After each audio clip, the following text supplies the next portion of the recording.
Fresh air. A wondrous feeling. Naturally. I have a sudden urge to stretch my legs. Can anyone recommend a suitable leisure activity? I might have had some recommendations for you were this the past, but here and now, for someone who has just left prison, there could be no greater joy than simply being outside of it at last. I could not agree more.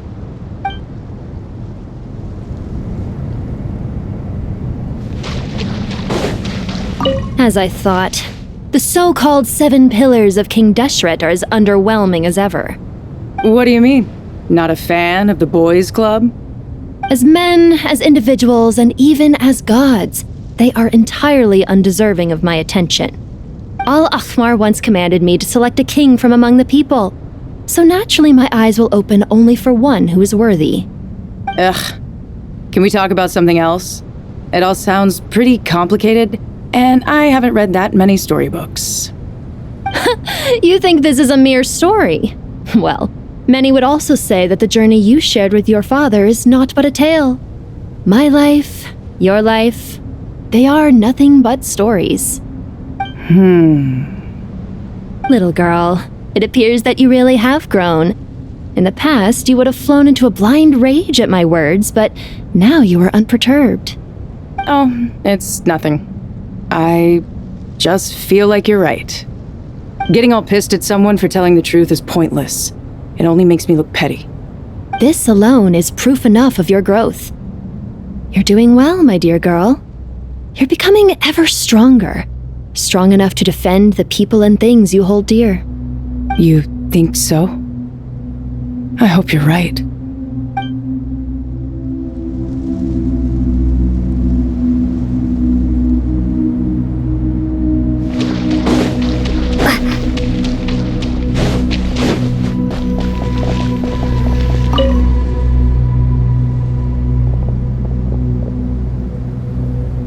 You must be the ones tasked by the Academia with renovating Aru?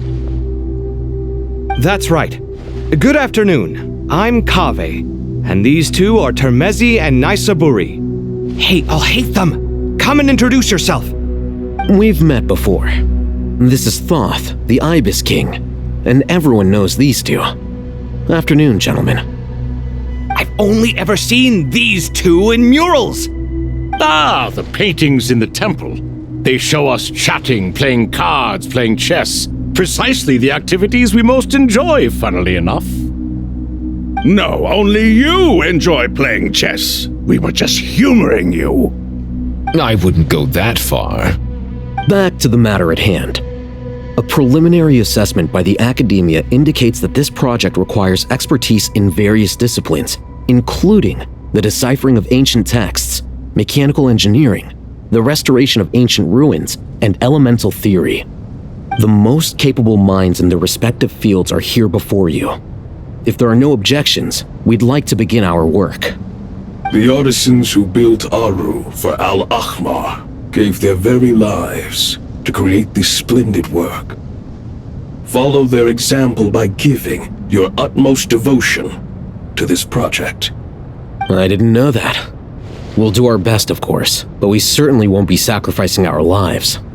Such brazen words. Humans these days are a far cry from their ancestors. What little respect you show for King Deshret. No, that's not what he meant. Please don't mind him. He shares your sentiments, just not your, penchant for hyperbole. Assuming that's what you were going for? I just think it's important to manage expectations. Forgive my lack of courtesy, but we simply can't sacrifice our lives to the gods on completion of the project like people in the legends of old. Here's a first draft of the project proposal for your perusal. Please let us know if you have any requests. Normally, I'd have made it look a lot more visually appealing, but we were really pressed for time on this occasion. I hope you'll forgive me if it's a little rough around the edges. Naturally. If my fellow ministers deem this meager display of respect Sufficient? I suppose I can consider agreeing to their proposal. Why are you so preoccupied with the ostentatious displays of respect to Al-Ahmar? We should be trying to make things easy for them. You never know. We might have to rely on these young people to look after us in our old age. Exactly. This is Aru's mainframe. Be reminded to use it with great caution. We certainly will. Thank you for your assistance. You may attempt to lay out punishment should you so desire, though I'm afraid it would be futile. You and I both know that certain components of Aru can only be operated by humans. King Deshret always believed in humanity. Still, the reason that Aru's modules are designed that way is not so much because he trusted them, but more because he was wary of you. Is that true? No wonder human artisans helped to build Aru then. He actually required human assistance to create his greatest work. Naturally. Have you noticed that the Goat King keeps giving superficial responses? It's like he's just going through the motions and leaving the real debate to his colleagues. He understands the art of perfunctory speech. That's what earned him his position as the Minister of Ministers. It seems the rumors about King Deshret being a poor judge of character are baseless after all. Excuse me for being blunt, but it sounds suspiciously like you're putting yourself on a pedestal and mocking me. You're mistaken. And while there's nothing strictly wrong with making every conversation about yourself, it's not exactly a positive tendency either. You? Whatever. I knew it'd be like this working with you. All right, let me past. I need to look at this console. It's your job to activate it after all. Let's begin. Everyone, please proceed with the external checks and preparations as per the procedures outlined in the engineering plan.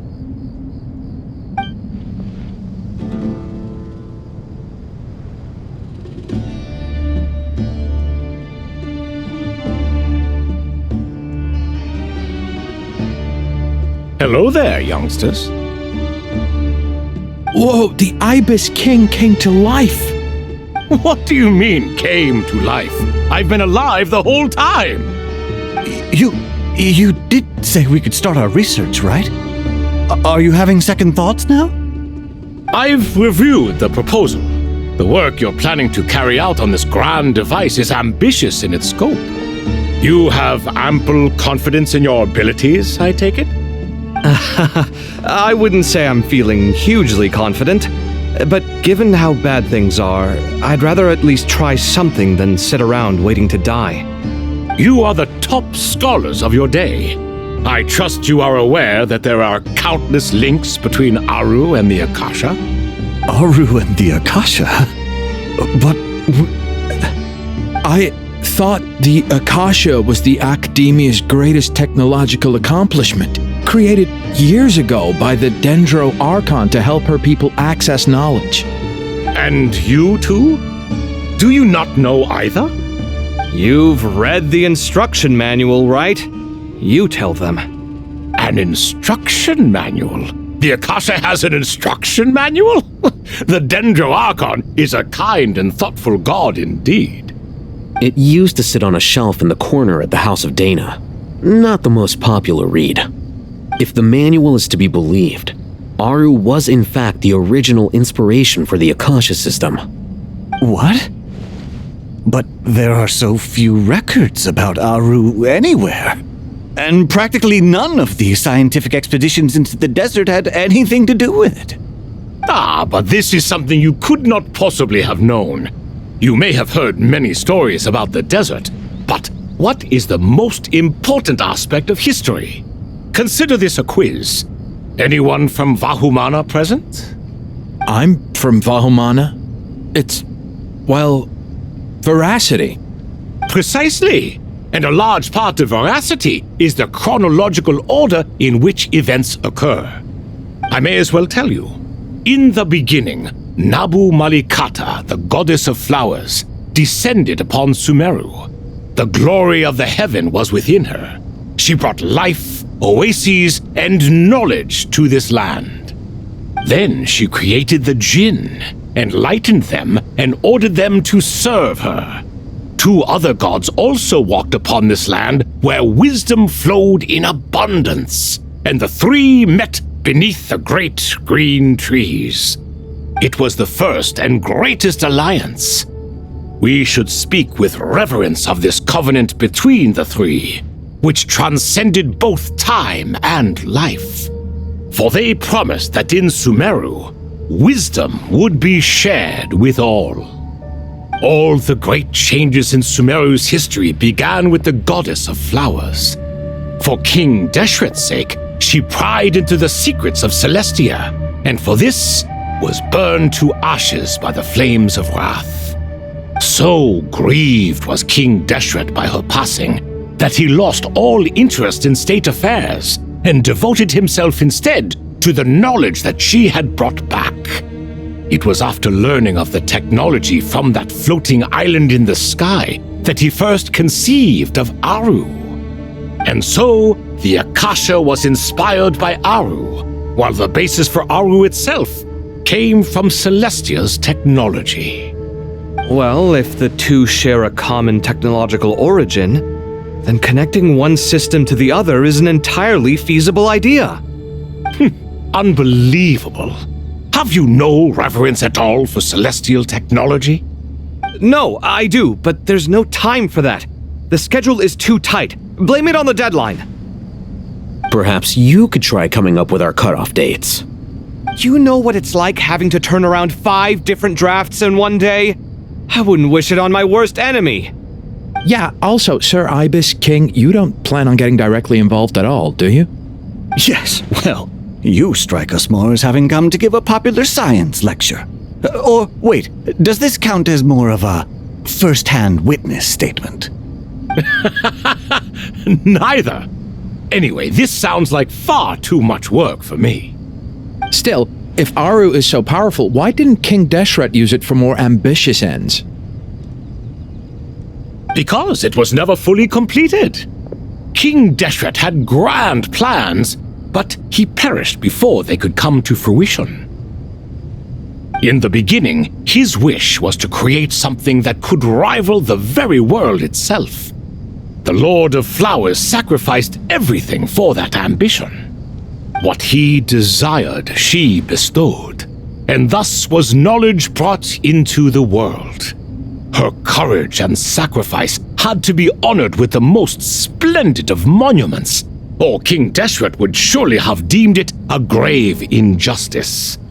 And that monument, built from knowledge and technology, etched with a sacrificial and courageous love, even in its unfinished form, it deserves to be treasured.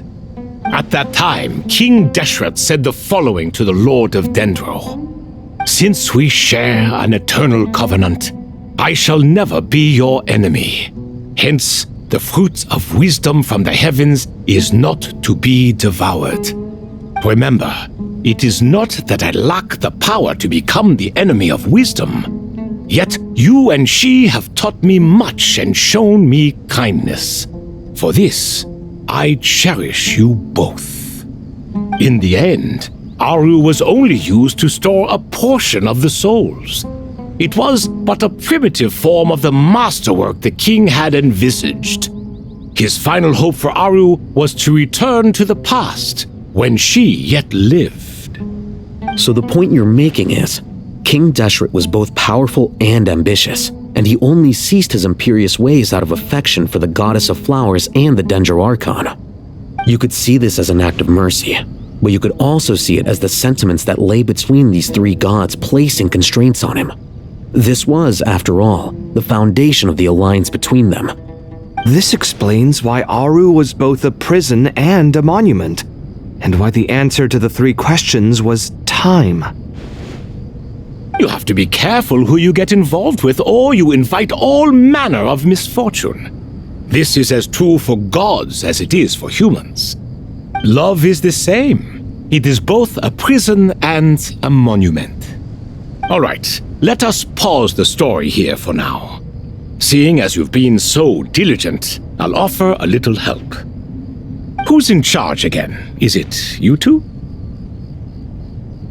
Ah, yes, me and him. Now then, close your eyes. Wisdom hides in the space between the tangible and the intangible. It is to convey the incommunicable through the simplest of mediums. By the power of King Deshret, I shall grant you a glimpse into the unseen secrets that lie at the threshold of existence.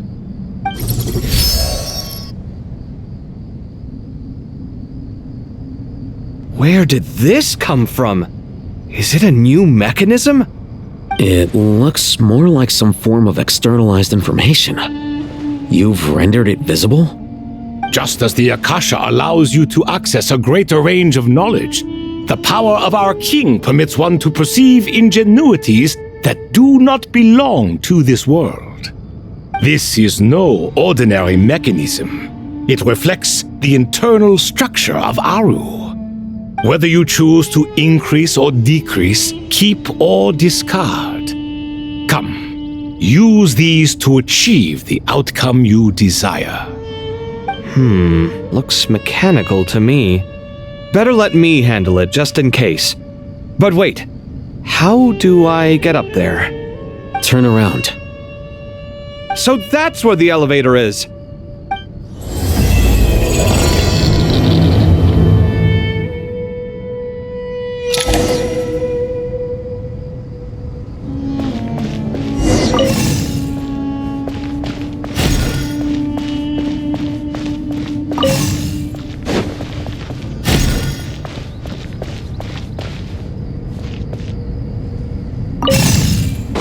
Scanning.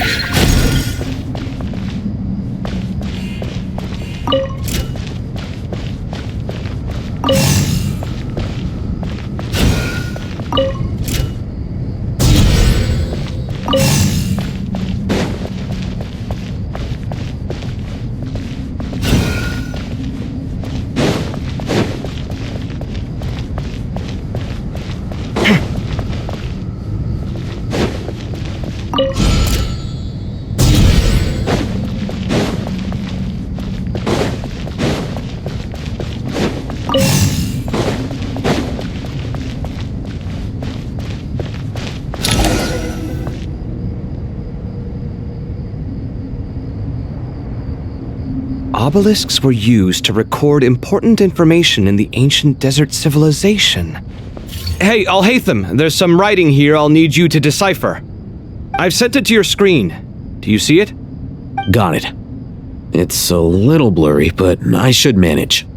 Take a look and tell me what it says. Oh, and I'll send any other similar text directly to you from now on. Let's start with this one. It's a variant of an older script. Herein lie verses written for the Yellow Sands. Looks like cultural information from the age of King Deshret. If so, I suggest you delete it. Words thrown together merely for fun. I had no idea Aru kept a record of this. Well, as long as you're certain that this is strictly private information, that's fine. It is unimportant. All right, well, I guess I'll start now.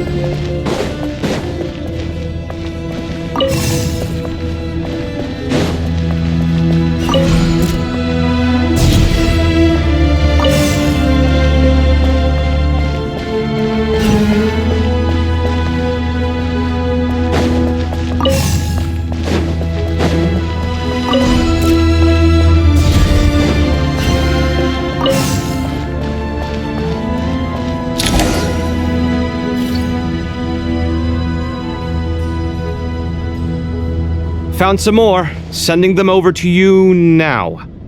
These are all reports about the Gurubad conflict. Can we delete them? I'd say so. Most of this information has already been archived anyway. What if there are details in there that Vahumana missed? What are we supposed to do if they come after us in the future? They'll just have to live with it. If we don't resolve these issues now, there won't even be an academia in the future, let alone a Vahumana Darshan. Yeah, you're right. Okay, done. There's some other similar monuments nearby. I'll check them out.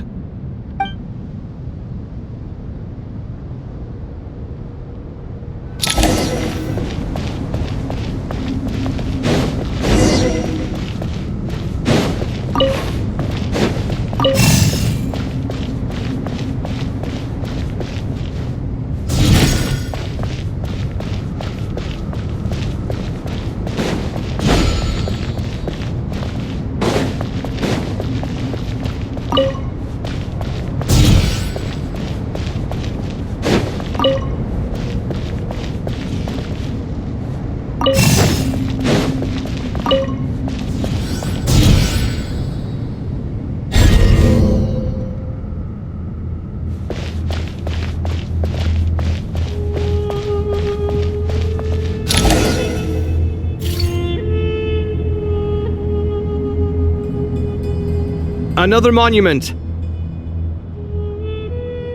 Hold on.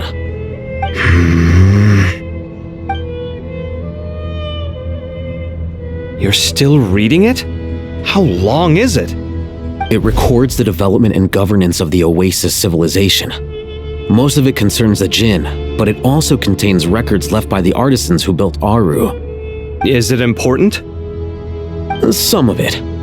There was no way for me to read the whole thing in its entirety, so I had to rely on my intuition to pick the parts worth keeping. What about the artisans' records? What do they mention? They're speculations, mostly. For instance, they were wondering how to protect themselves if King Deshret decided to silence them after the construction of Aru was complete. Sounds like pure mythology to me. Surely that kind of thing didn't really happen. The records do emphasize that this was merely their conjecture based on various myths. Still, the artisans did leave details of their plans to survive, including blueprints for their escape route. Even that got recorded? Okay, well, I'll make a copy of this first before I delete it. Is that truly necessary? You won't be needing those. No, the blueprints are important. I want to keep them as a memento.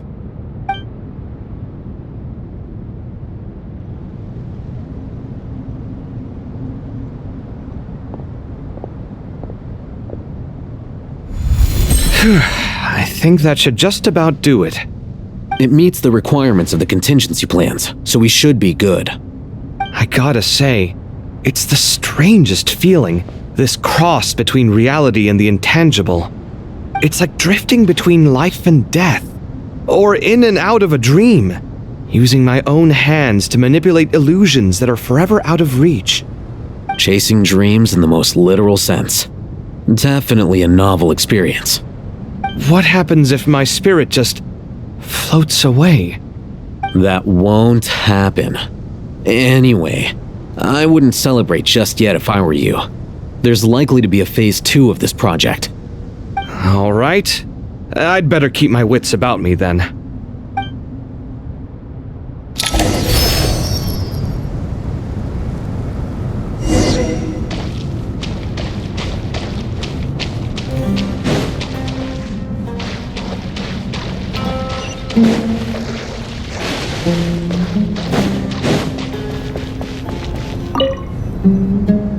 How's it going? Are things progressing smoothly?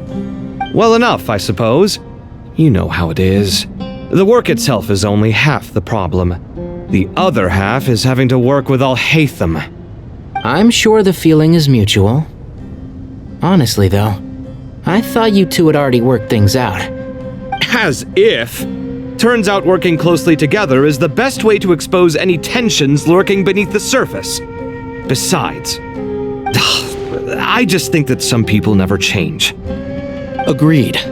Case in point, You didn't make sure I was out of earshot before you started complaining about me. Old habits die hard. Actually, this is for your own good. Maybe if you spend a little more time listening to what other people have to say, you might actually realize that you're the problem. Naivete is another old habit of yours. I had assumed that you both volunteered for this project like us forest rangers. But now I'm getting the sense that wasn't the case. Definitely not. We were assigned to it by Lesser Lord Kusanali and Nephis. As much as I'd love to be doing normal work for normal clients, these Titan projects are all that's on offer right now. Though I'm sure they wouldn't be roping us in if they had any better options. Just goes to show how short-staffed the academia really is. I'm sure you've prepared yourself mentally, but I still feel the need to advise you to lower your expectations. It might make the process of working together a little less intolerable. I know! Same to you! But if you already understood that, you should also know not to say the quiet part out loud. Why don't you come help me with my forest patrols? Might help you avoid any further disagreements. Good suggestion, but unfortunately, differences of opinion will always exist. Changing the nature of the work won't get rid of them. For once, I actually agree. There is zero chance of us ever resolving our differences. Zero! But even so, the work must be done. Care for some coffee? I'm glad to see you making progress. Don't act so smug! It'd be nice if you made some too! I feel like even I've made some progress today. In the past, I never would have dared to try and mediate a conflict between you two while you're both right there in front of me. Apologizing probably makes it sound like I'm in the wrong, but I'm sorry. I was just kidding. Truth be told, I don't have any work to do at the moment, so I'm just here to kill some time. How's Kale? She's studying with Nicole. I'm not sure how she's getting along, but she seems to be in good spirits at least. I wouldn't worry. Angelic affairs are probably above your pay grade anyway. I know what you mean, but Sino and I are still a little concerned for her. He said he'd go keep Kale company after he's finished training the mercenaries. I'm planning to join them myself shortly. Kale will be okay. Have faith in her. Even we can see how much more confident and outgoing she's become in these past few years. Thanks to you and Sino being there for her and providing guidance every step of the way, she can finally stand on her own 2 feet. On her own 2 feet. Does it feel bittersweet? Watching the younger generation grow up and move on?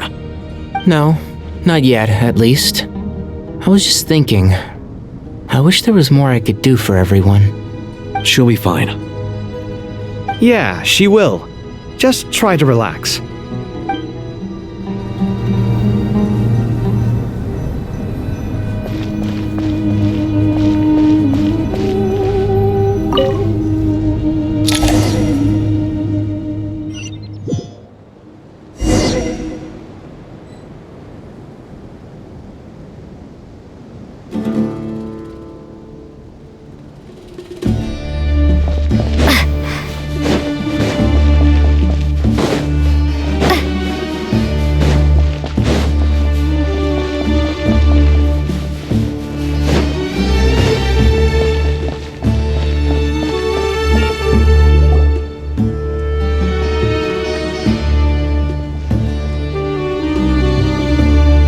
Traveler from afar, do you worry for the fate of Sumeru as well?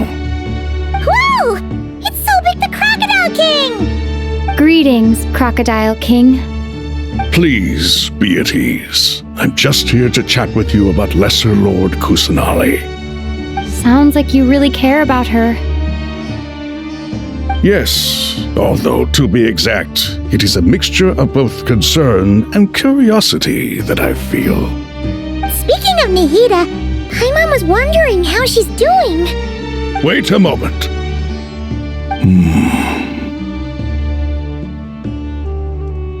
What is it? I tried calling out to a pep, but there was no response. This can only mean that she is focusing all her energy on taking care of Lesser Lord Kusanali. All the gods who served King Deshret seemed super surprised to hear that Apep agreed to help Nahida. Guessing she made a bad impression on you or something.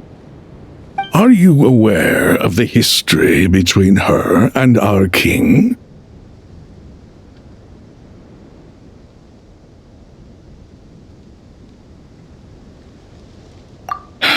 Then you are learned indeed. I'm glad to know that Sumeru has the support of someone like you. At the end of his life, King Deshret tricked the Dendro Dragon into swallowing him whole, leaving her to bear the torment of his sins. The Dendro Dragon despised King Deshret, yet he outwitted her. Rather than bringing disaster to the land, he chose to deceive her and thereby ensure his annihilation. An act that surely displays his love for humanity. The Dendro Dragon stands for the glory of a bygone era. She hated Al-Ahmar and what he represented. All the gods, all the power they wielded. And so, her willingness to help the Dendro Archon through this crisis comes as a great surprise indeed. It makes one wonder whether, perhaps, the Dendro Archon assisted her in the past. Yep, Nahida did her a huge favor.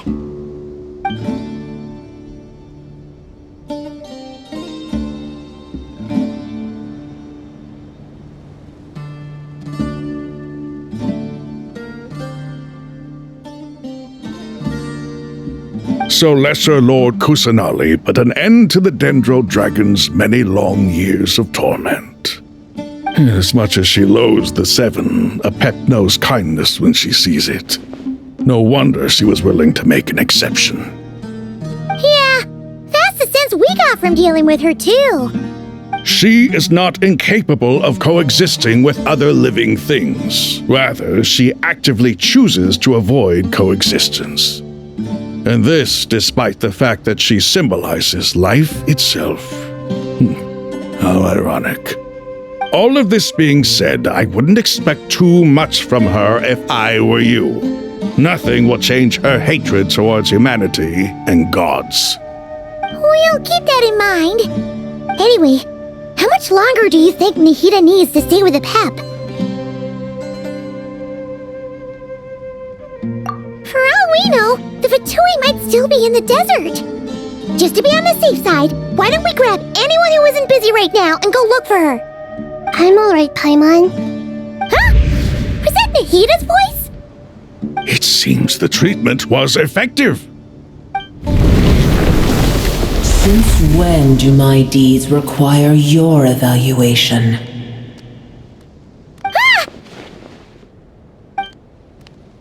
Here will do just fine.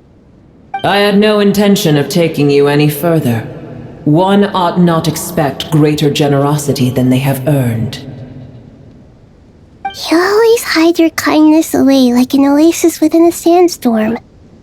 Only those who make it through the swirling winds can know just how beautiful that oasis is, and how much hope it brings.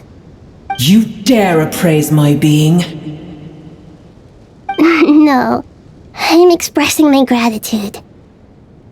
I want to thank you for sharing your precious life force with me.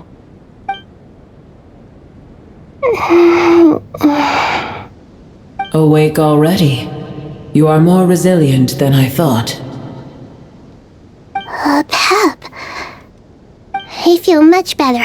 Thank you. Gods and their gratitude mean little to me.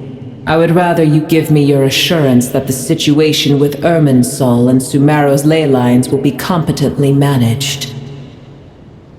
If I suffer any ill effects from the ley lines, you, as the god of this land, will be held responsible. And you would not enjoy being held to account by me. I understand what you require, but I would assume this task even if you did not demand it. Sumeru is my responsibility. I must resume my duties as soon as possible. A farcical notion. God of Sumeru, I hope you realize how unextraordinary your strength is. And yet, Maybe it is precisely what defines me. A god of wisdom is not meant to rule by force. Then hold steady. We go forth.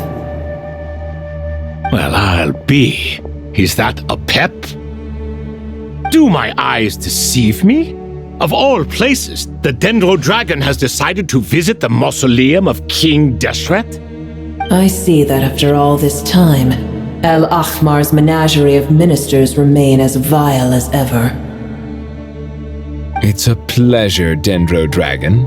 Had you arrived but a little sooner, you might have attended a meeting of the Seven Pillars. What a nauseating thought. You are not the first insects I have had the displeasure of dealing with today. A swarm of them tugged on my tail on my way over. Goodness knows what hovels they crawled from. Why do all the creatures of this world remain so lowly after all this time? What did you do with them? I cast them away. What would you have me do? Keep them as trinkets? Boer, this is where we shall part ways. To be clear, I do not wish to see you or anyone else here ever again, unless absolutely necessary. Then I wish you peace as you return to your dwelling place. It matters not to me. Simply refrain from bothering me again.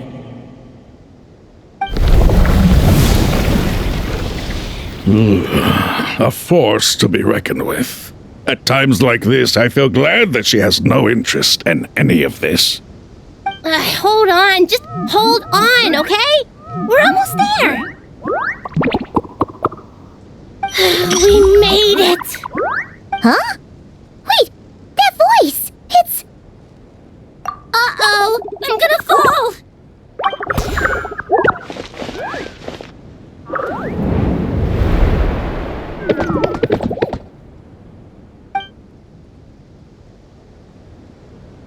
Well, that's a relief. A pair of safe hands indeed. The Dendro Archon's familiars. They are the last thing I expected to see here. Huh? Wait, what are the R&R doing here? Don't you guys hate the desert?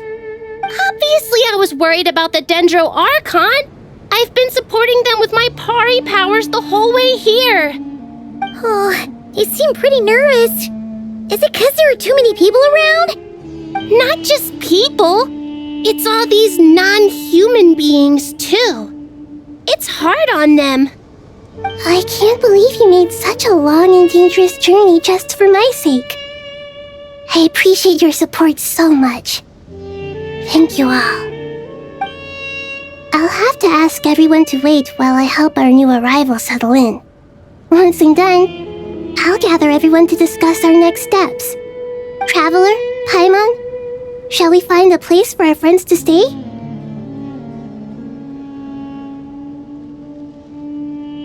Awesome! Let's go! Well, first I have some questions.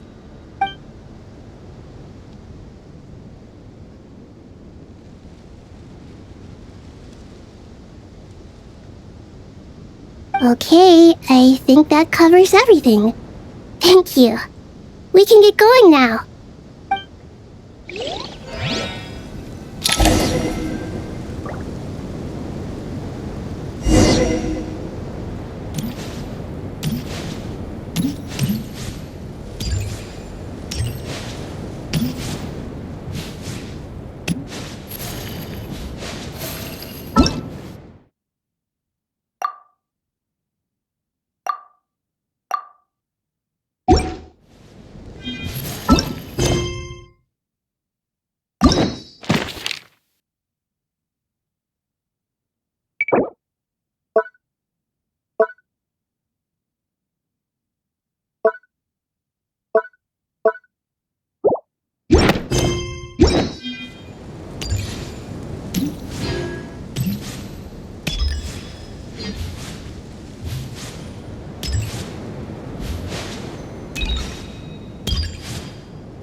everyone.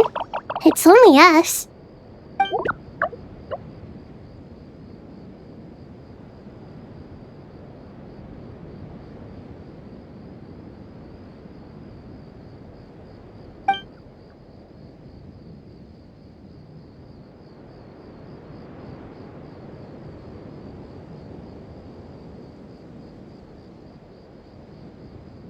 It must be very tough for you coming all the way out here, especially since you don't like the Voluka.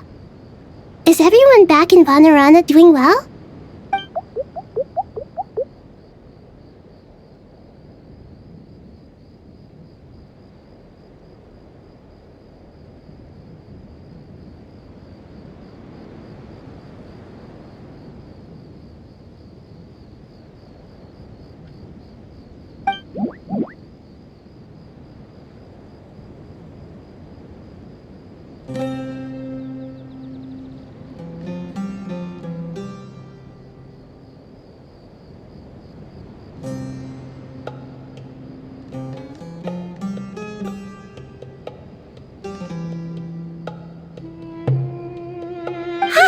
Everyone's here. Good.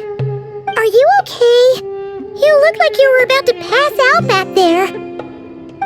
Then you're forgetting who I am. Don't underestimate me.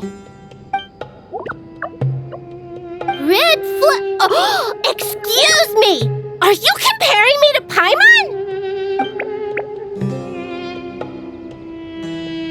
I suppose everyone is gathered here because of me.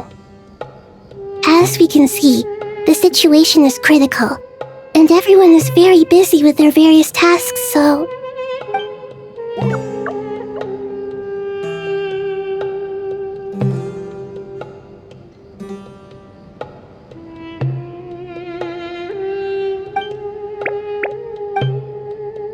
I can't thank you enough.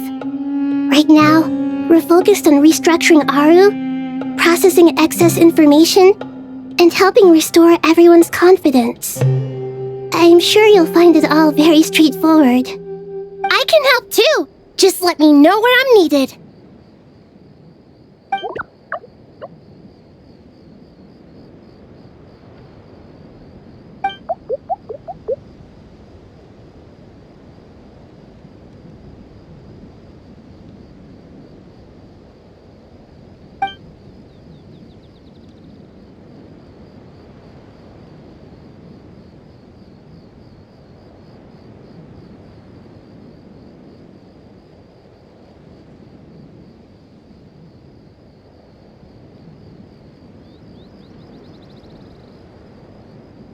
Up to no good?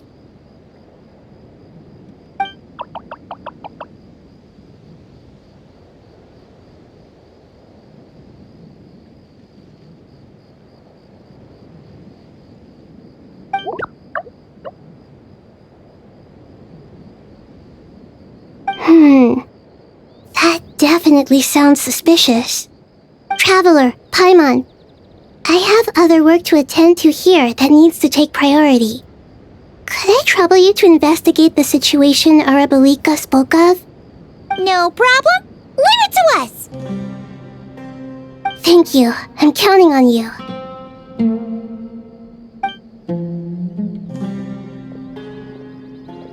There's one other thing. If you are to work alongside the people of Sumeru, you will need to make yourselves visible to them. Is that acceptable to everyone?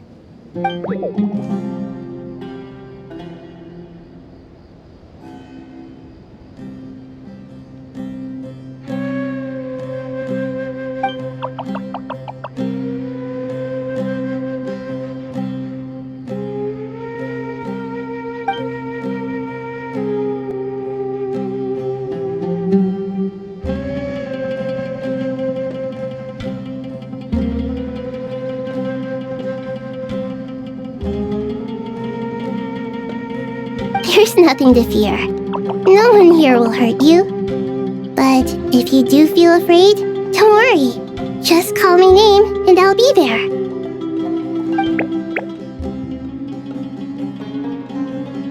Very well. Now, I shall bestow a small blessing upon you all.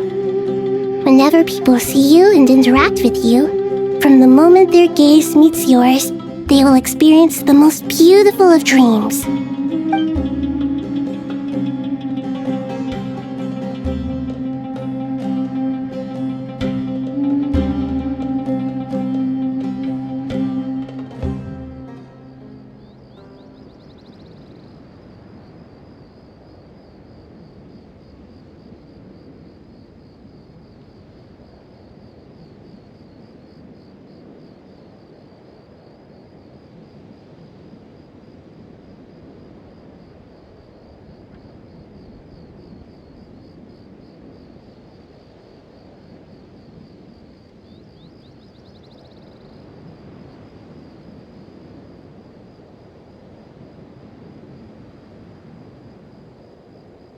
Do not fear. We will face it together. This too shall pass.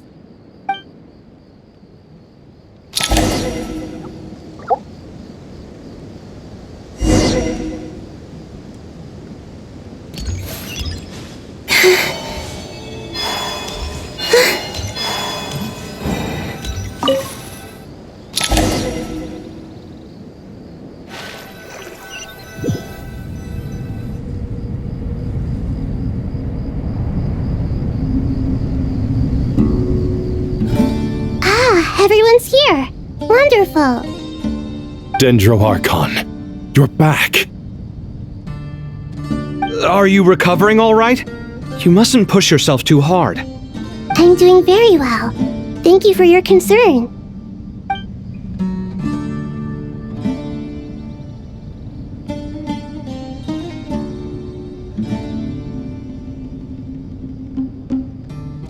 I see. Using the power of Aru to reboot the Akasha and gain access to Irminsul. It's a sound plan, although... I regret to be the bearer of bad news, but with the state that Irminsul is currently in, it's impossible to access via traditional means. Even the Akasha won't change that. Alas, we had feared this may be the case. What about non-traditional means? Non-traditional means? Are you saying... Desperate times call for new measures.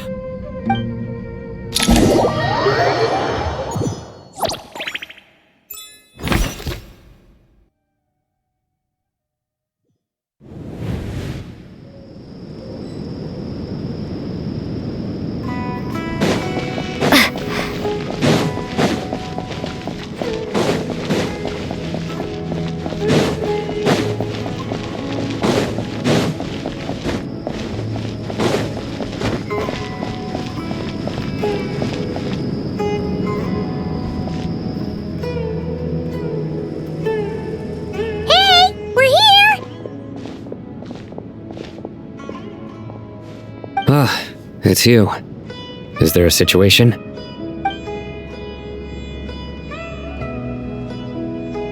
The Aranara have good intuition when it comes to people. In other words, there may well be a traitor among us.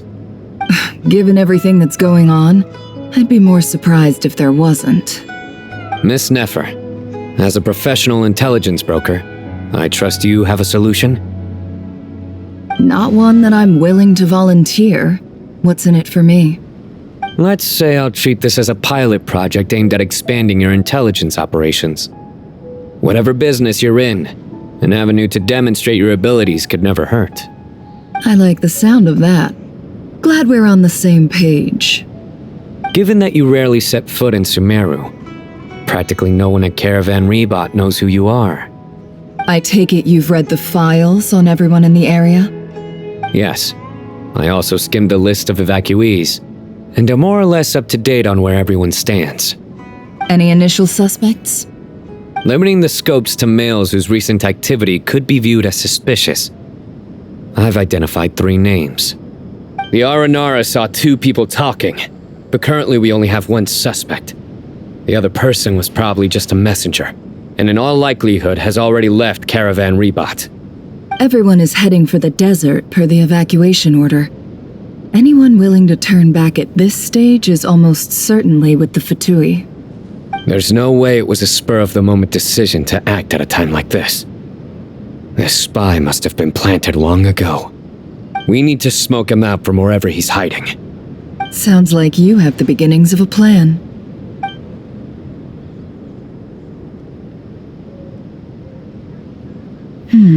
I see. Your suspicions are well-founded. I'd be watching him too if I were you. So far, we still lack solid evidence that he's been bribed. He hasn't made any recent purchases that would indicate he came into some cash. Then let's get closer to him to confirm before we make our move. I can handle it. I'm not based in Sumeru, so barely anyone at Caravan Rebot knows who I am. And you're certain you've never encountered this person in Nodcry? I'm certain. Besides, it's extremely rare for me to have had any direct contact with Sumeru mercenaries besides Jet. There's no way he could have seen my face before. Sino, stay out of sight and wait for my signal. If he raises any red flags, I'll bring him toward the main road. Understood. I'll take it from there. Excellent. Well, it's a pleasure working with you.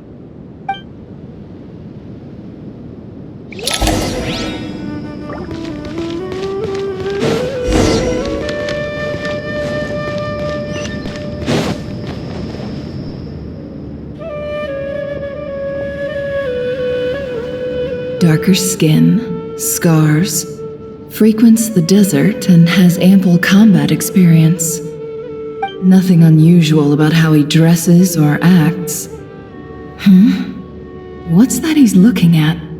A coin. Interesting. Could that be how his contact paid him? Conveniently discreet for someone trying to hide any unexplained income. And yet it could be highly valuable. Sorry to bother you. Has everyone here already left? I don't suppose you happen to see a lady wearing a hat? Ma'am, what are you doing in Caravan Rebot all by yourself? The main group evacuated some time ago. Didn't you pass them on the road? My friend and I lost some of our cargo along the way. I didn't want to miss out on potential business, so I told her to go on ahead and meet the client while I retraced our steps. I didn't think it would be so late by the time I found it. And then there was a terrible sandstorm. I guess I must have taken a wrong turn, because I didn't see any large groups on my way here. Forgive me for asking, but just to be on the safe side, could you describe this friend of yours? Sure. She has blonde hair, and she was wearing a hat and a white dress. You'd definitely know if you'd seen her. Yes, I think that does ring a bell. My apologies. During this exceptional time, the Corps of 30 are under orders to be extra cautious when dealing with unknown people, whoever they might be. I understand. Well, sir, is there anything else you need to know? If not, I'd better try and catch up with them. Hey, wait! They left a good while ago now. You'll never catch up with them on your own. Why don't I give you a ride? I'm here to collect the last few people anyway. We have plenty of carts, so one more won't be a problem. That would be amazing. Traveling with a group will be much safer. I'll have to pay you for your trouble. Hey, let's not worry about the money for now. Wait here a moment. Once I'm done packing up, I'll take you to join the rest of the group. All right, thanks. Let me know if you need a hand carrying anything. No need for that. I'm strong enough for both of us. Okay. Well, I wish there was some way I could repay you. Guess it's my lucky day, running into someone who knows what they're doing here. You might have just saved my life, you know? You're not wrong there. I mean, what kind of cargo is so important that it's worth risking your life to get back? I hope for your sake that it's priceless. Actually, I suppose I can tell you, since you've been such a big help. But be sure to keep it to yourself or we could both be in big trouble. Oh, really? Sounds mysterious. We're in the antiques business. You understand? Some of our goods aren't acquired through the most legitimate means. We have to be very discreet when we're selling them. That's why I had to go looking for the missing cargo alone. Ah, no wonder. Well, ma'am, in that case, it turns out that maybe there is something you could do for me. I'm all ears. But to be clear, our commission isn't cheap. Think carefully before you ask. We don't want to ruin our relationship before we even hit the road. I'm sure that won't be a problem. My issue is, I have something that's a little difficult to sell on as well. Take a look at this.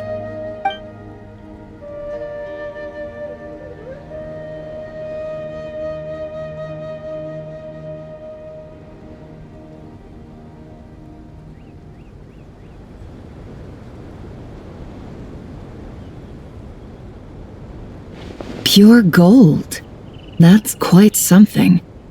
How'd you come across it? Dig it out of some ancient tomb? If you look hard enough, there are many treasures to be found in the mausoleum of King Deshret. It has no distinct Snezhnayan markings. That'll be why he's going with that story. And he clearly doesn't want to arouse suspicion, so he's on the lookout for an opportunity to make a quiet trade. Surely you have an existing business partner. Won't they take it off your hands? I hope I won't be attracting the wrath of my competitors by helping you sell this. The shop I used to work with is having cash flow issues at the moment after losing some money. I'm under enough pressure as it is without having to deal with them. On the off chance anything went wrong, I'd never get my money back. I understand. Gold is the last thing that traders with cash flow problems want to see. Well, in that case, I think we can work something out. As it happens, I'm just about done packing. Shall we make a move? Sure. Let's walk and talk. This evacuation was a huge operation. They needed a few people to stay behind and tie up loose ends. And I ended up being one of them. You're lucky you ran into us in time. I certainly am. I don't know how this happened. One thing led to another, and look how it ended up. I just hope our client doesn't get spooked and cancel their order. Fingers crossed. But either way, life goes on, and we all have to make a living somehow.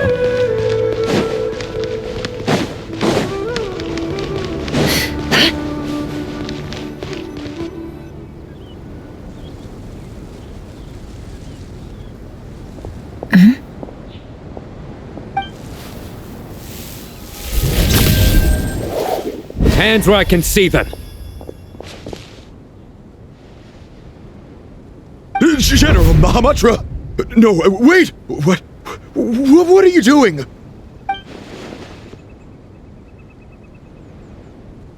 This is the coin?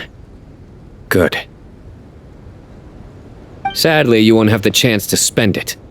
Nicely done. Looks like Sumeru's Matra are a well-oiled machine nowadays. Unmarked gold coins are quite difficult to trace. Thanks to you, we have secured the evidence. Here's what's gonna happen.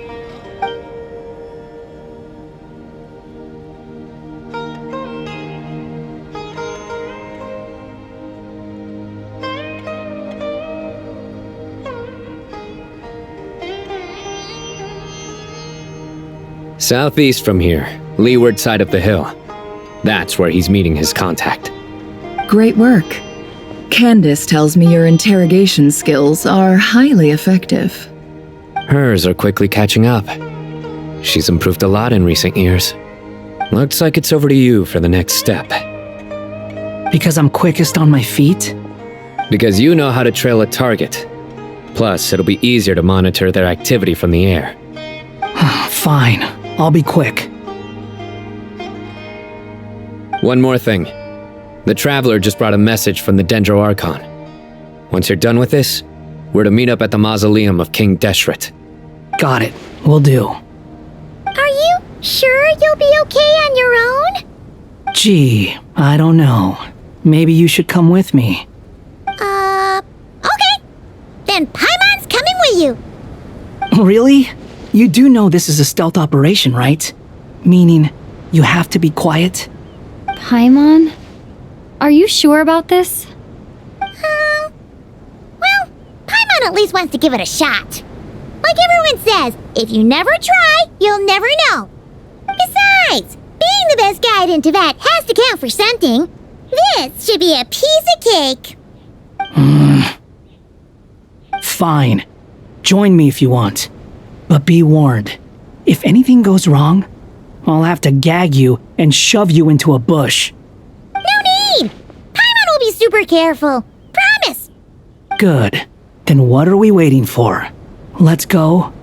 Ah! Coming! Coming!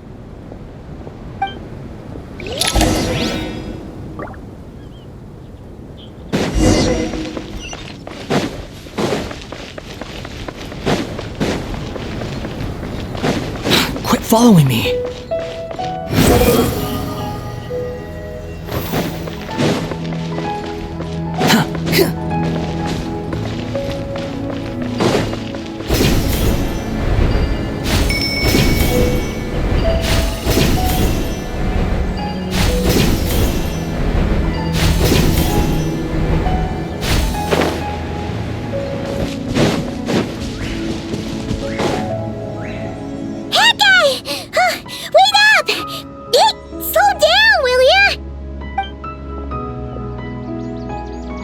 We're here. Now we wait.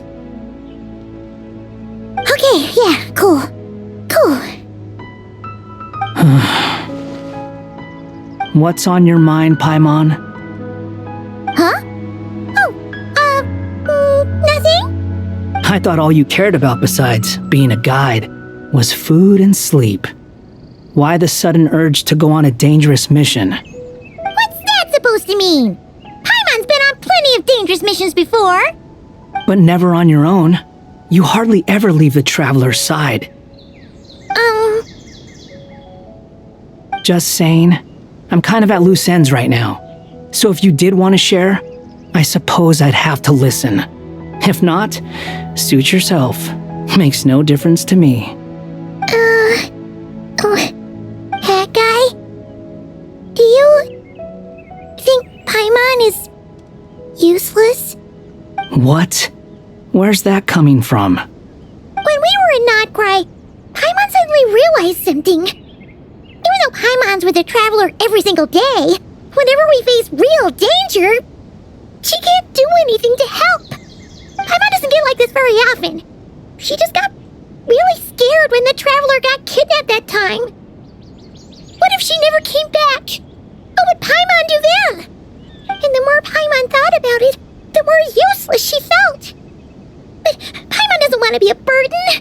Paimon wants to be a friend who's actually useful. Does that make any sense? You know, that feeling of just being completely useless and... Oh, Paimon probably sounds so ridiculous right now. You asked the right person. Boy, do I know that feeling. Oh, hat guy. I'm not gonna try and encourage you. What I will say is this. When you start doubting yourself, you have two choices. Give up or change. You have to make the decision to move forward. Otherwise, no amount of consultation from other people is gonna help you. So ask yourself, what do you want? To get stronger? To learn more? Whatever it is, go do it. You won't have any regrets if you can at least say that you tried. Oh, all right. Something's not right. Shouldn't they be here by now? Paimon, is it just me? Or is it a little too quiet around here? Should Paimon take a look? We'll give it another hour. If nothing happens, we head back. Okay.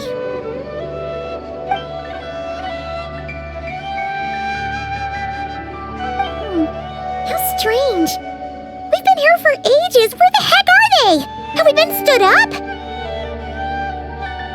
What is it? Did you think of something? Something feels off about this whole situation, but I can't quite explain why. We know for sure that the guy Sino caught had something set up, yet somehow his contact is a no-show. So, either the handler got caught, or, more likely, they decided to cut our guy loose. But how would they know to do that? Wouldn't they at least send someone here to check things out? That's the problem. They couldn't possibly know what's happening here. Unless... This feels all too familiar. Come on, let's head back.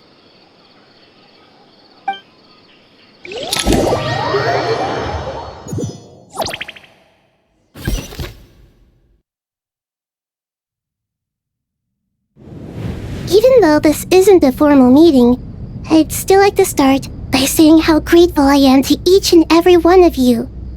Thank you all for coming here and standing by our side. Shesipank and Bennu are currently assisting the scholars with the maintenance of Aru. Please forgive their absence. As for Hermanubis, may he rest in peace. We remember him with great fondness. There have been times when I imagined what it might be like to meet you all. Now that it's really happening, I feel quite emotional. Time has taken many things away, but that which remains is all the more resilient. I must say there is one thing that rather surprises me. You appear to be in good spirits, Lesser Lord Kusanali. But even so, I can sense that the life force given to you by the Dendral Dragon has far from fully resolved the problem of your vitality. Oh no! So even Apep's power didn't work? Don't worry, Paimon. It worked very well indeed. The issue is how closely I am tied to Irminsul. Until the problem with it is resolved, there is no way I can fully recover. Sumeru has undergone tremendous changes during your absence. When gods pass away, inevitably, people's faith in them grows weaker. You must have sensed it already. Your power is not what it once was. Regrettably, this is true. I too have grown weaker due to the effects of Irminsul. Right now, we're all in quite a sorry state. Then what do you suggest? We take all the help we can get. Sumeru is our shared home. You and I, gods and humans alike. We must unite all our strength in this moment. Though Al-Ahmar is no longer with us, the alliance between the three gods remains in force. Regardless, as subjects of our king, we have a responsibility to support Sumeru through this catastrophe. Not to mention that it was the people of Sumeru who released us from this prison of Aru.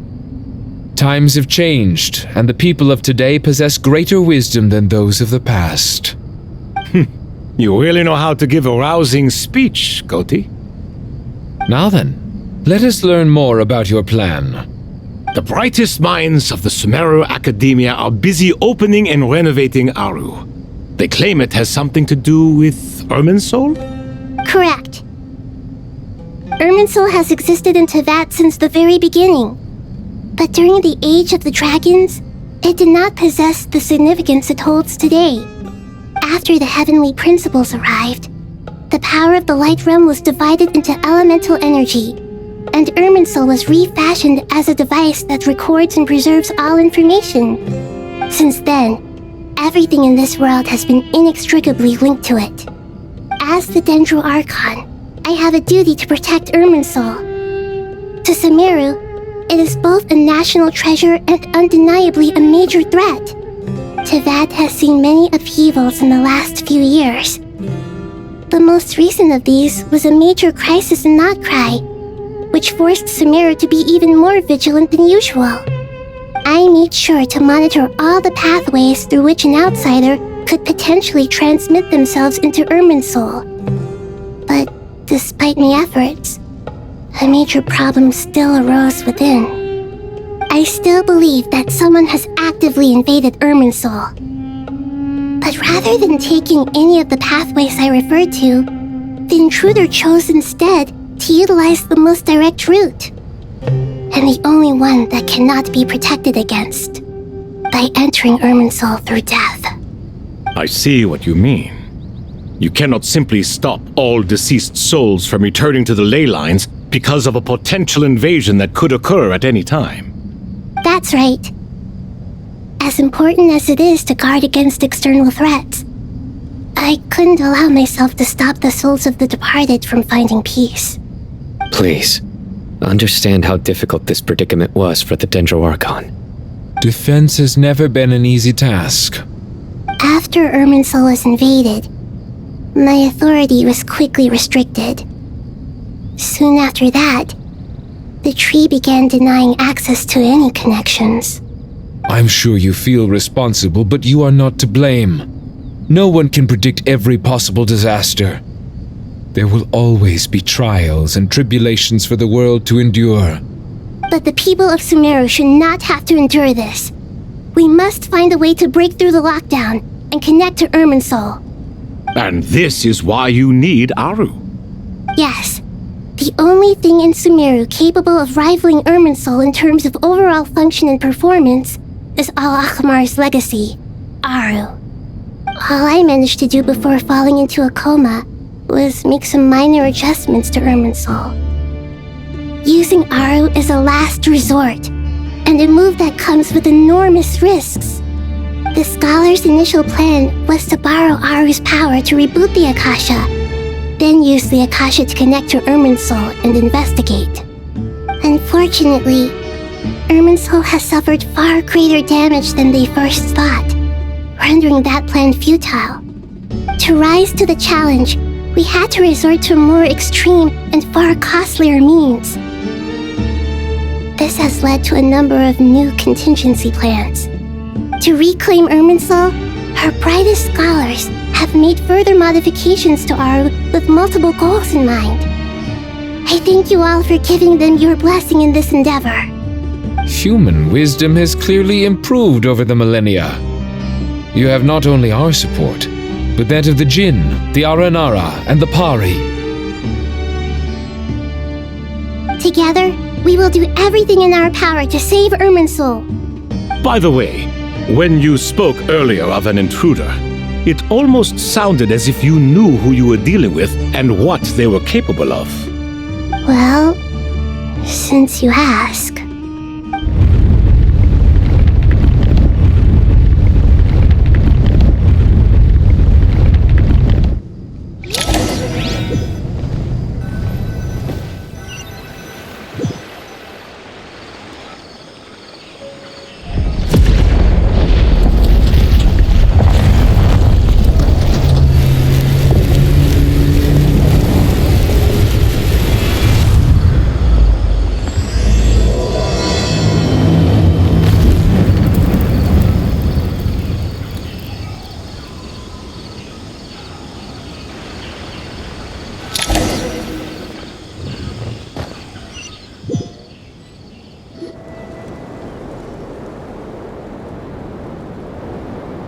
Master Tainari! What is that? Is this Irminsul? How did this happen? What's going on inside? Luckily, we managed to evacuate everyone. What in the world was that? That was terrifying!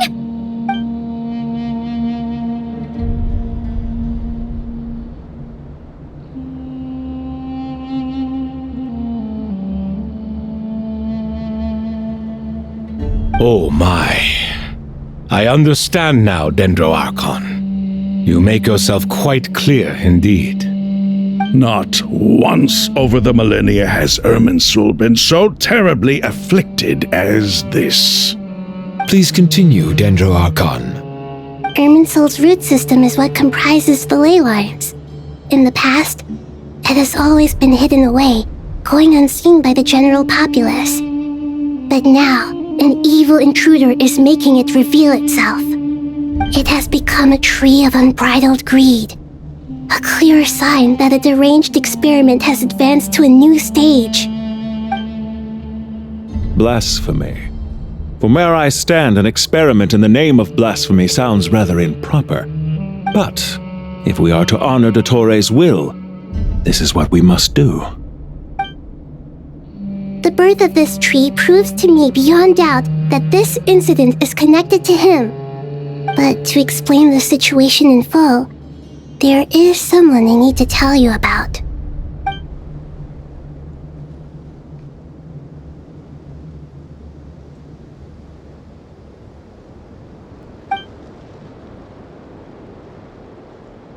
Zandik. So it was him. I saw him in the desert once. A man of supreme arrogance. So this is where it has taken him. But didn't Dottore die and not cry? How is he still able to do all this? He must still have loyal followers amongst the Fatui. Even so, I'm still unclear as to how he has been able to wield such a profound influence over Irminsul.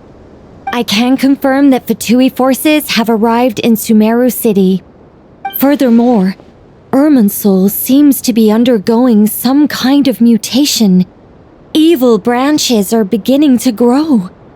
Things that do not belong to this world are slowly but surely materializing. Sorry, I couldn't think of any other word to describe it. They don't seem to be fully formed physical entities yet, after all, but they are gradually becoming real. A baleful tree climbing up into the heavens. Speaking of Dottore, I have some information on that front as well.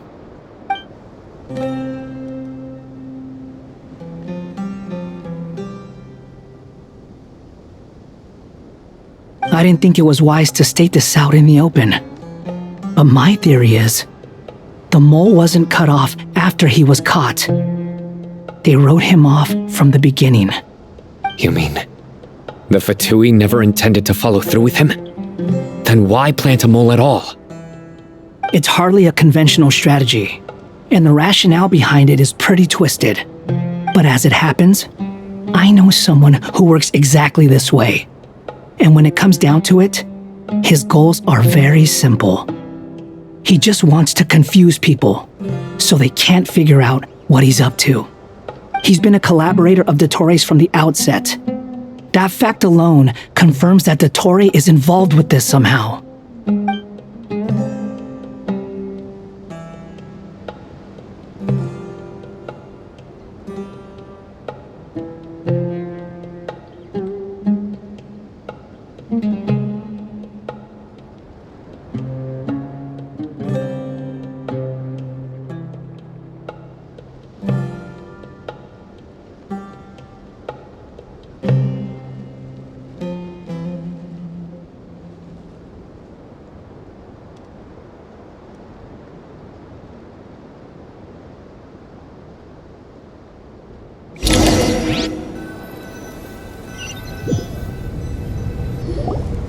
There is still much to be done. Everyone, please remember our core strategy. As per the discussions, the following groups must act immediately. Mr. Al-Haytham and Mr. Kave, the next phase of the Aru renovation project must begin right away. Godspeed to you both. We'll give it everything we've got. The plan looks feasible, but the implementation will require certain resources. General Mahamatra Sino and his team will help to procure the materials required for modifying the terminal. No problem. I've already spoken with Sethos and Hat Guy, and they've agreed to assist me. This kind of thing is best left to the fleet-footed, right? Hat Guy? If it's efficiency you're after, we're the right people for the job. Following up on the elemental energy amplifier we discussed, Ms. Dory, I assume you're the one most familiar with the status of this project. Aside from the Dendro Archon, of course. Yep, that's right. Leave it to Lord Sangamabe. Got it. Well, I'd like Madame Farazan, Kale, and Nicole to support Dory on the technical side. You can count on us. Will do.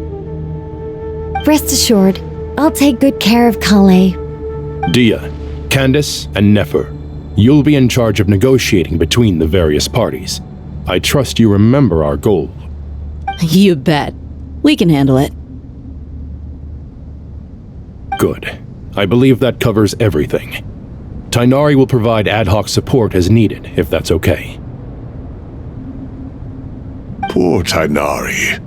Must be tough being Nephis' student. Getting bossed around all day, every day. Hey, don't try and drive a wedge between us, you old rascal. All it says to me is that Master Nephis has faith in everyone's abilities.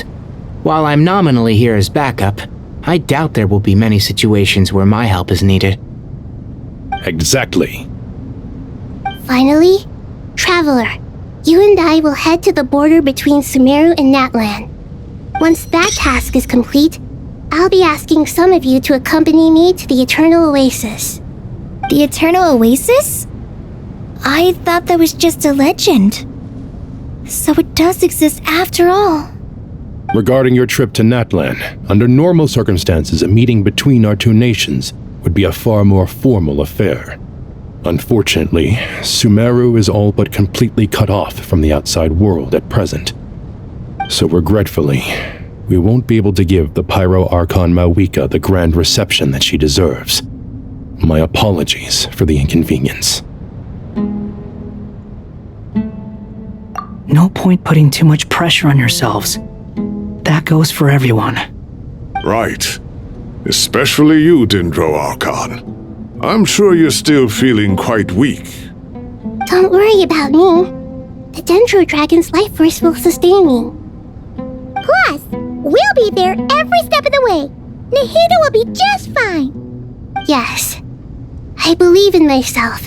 And I believe in every one of you. Well, time to get going.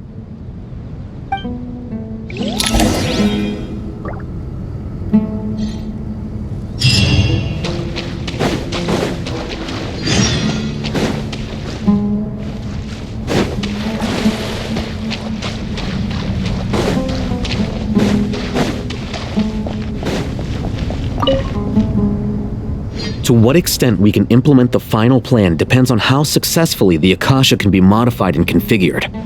And to make sure the configuration works, Aru will also need some further optimization. Yeah, no surprises there.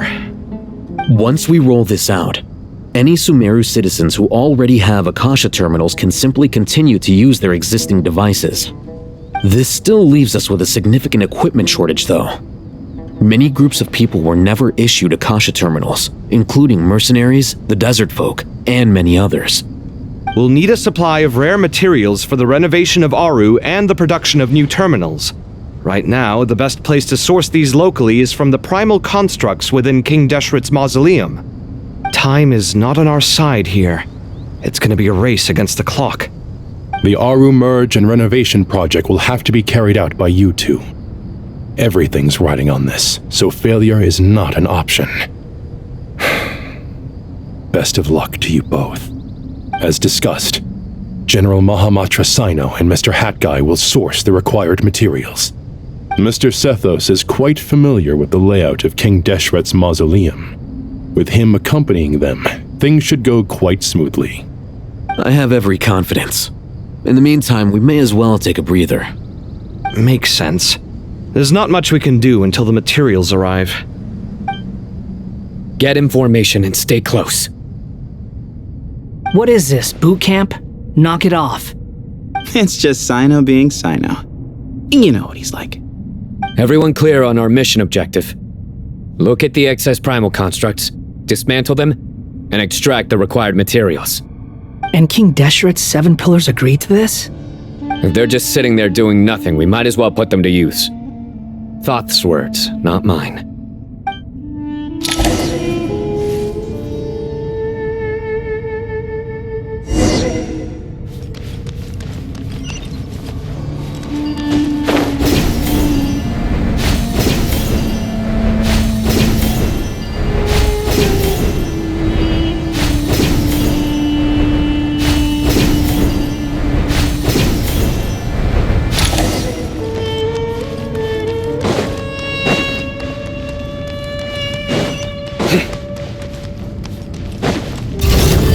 Surrender!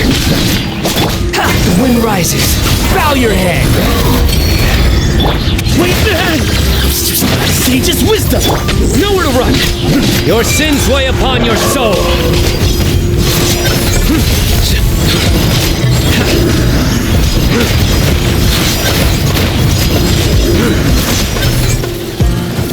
Futile!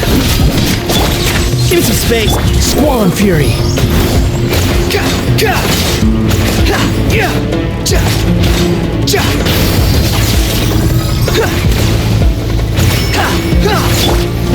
Nowhere to run!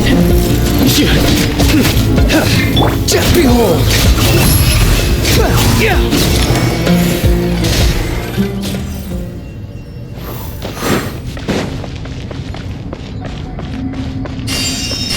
Quit following me!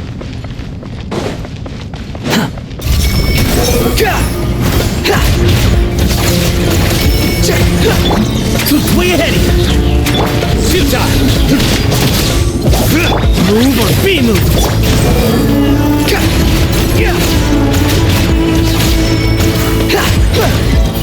Squall and fury!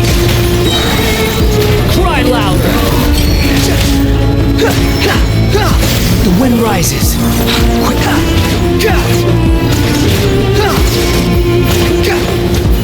Squall and fury!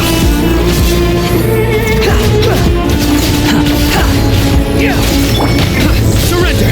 Through me, justice is served!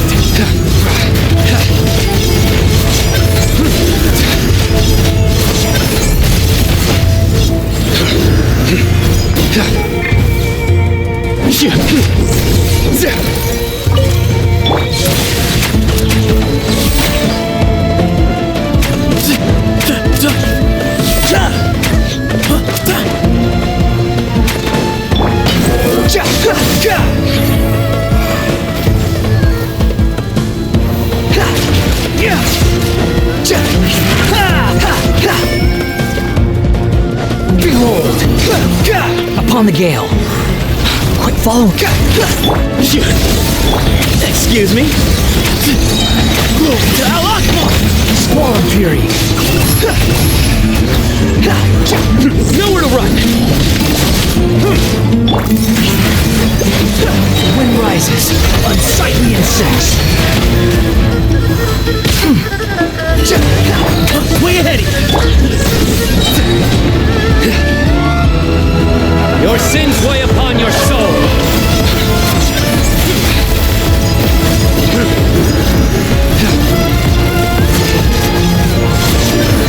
Give me some space! Behold!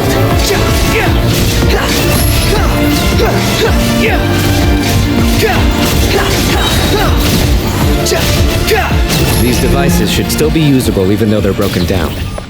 Let's take them back for the others to review.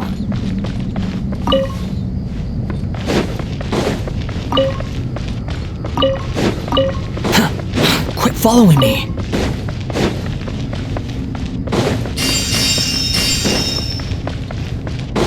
Squall and fury!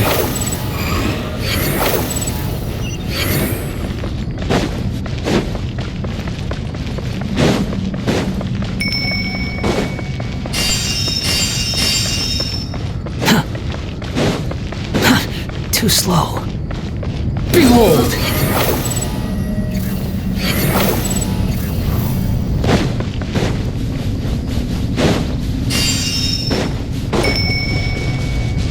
Quit following me.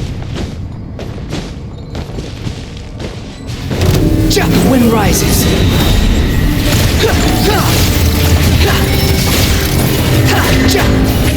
Wretched vermin! Way ahead! Shucks.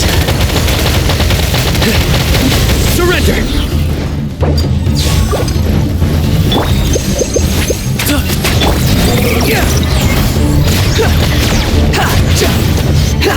Futile!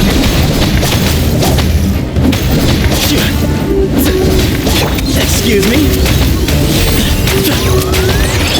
Squall and fury!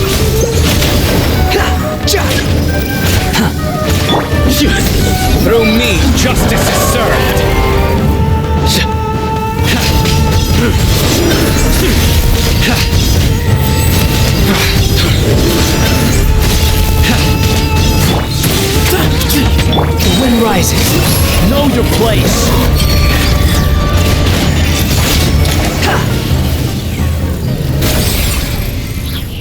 How many do we need again? Enough to make an Akasha terminal for everyone who doesn't own one. I remember you telling me how revolutionary these Akasha terminals were. You've used one before, right? The Academia declared the Akasha to be the most powerful and comprehensive wisdom dissemination system in history. That should give you an idea of how powerful it is. Certainly sounds impressive. Neither Hat Guy nor I have ever had an Akasha terminal. Well, if it all goes to plan, that's about to change.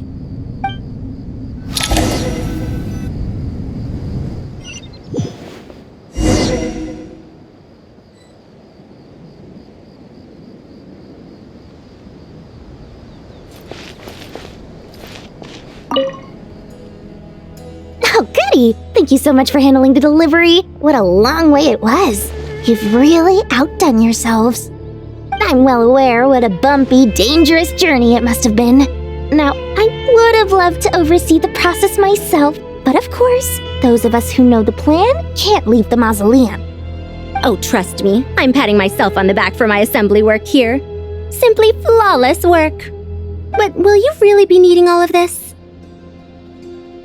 According to our plan, yes, this is the quantity required. I have no complaints about the quality either. Only the price. So expensive.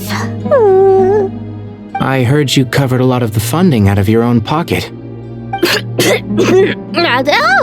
that's an exaggeration. The Academia provided most of the funds. I just offered a small token of my goodwill. Of course, the real tragedy is how little profit I'm making on this. You know, it's a serious crisis when you can't even make money out of it. It's really quite a beautiful design. And I'm intrigued by how such a diminutive device is able to output the power of the Light Realm.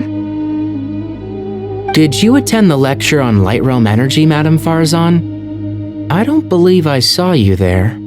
Of course I attended. I was just a little late, so I had to listen to the whole thing from outside the back door. Anyway, I have a perfectly good understanding of Light Realm, elemental and abyssal energy, as well as the relationship between the three. Good to know.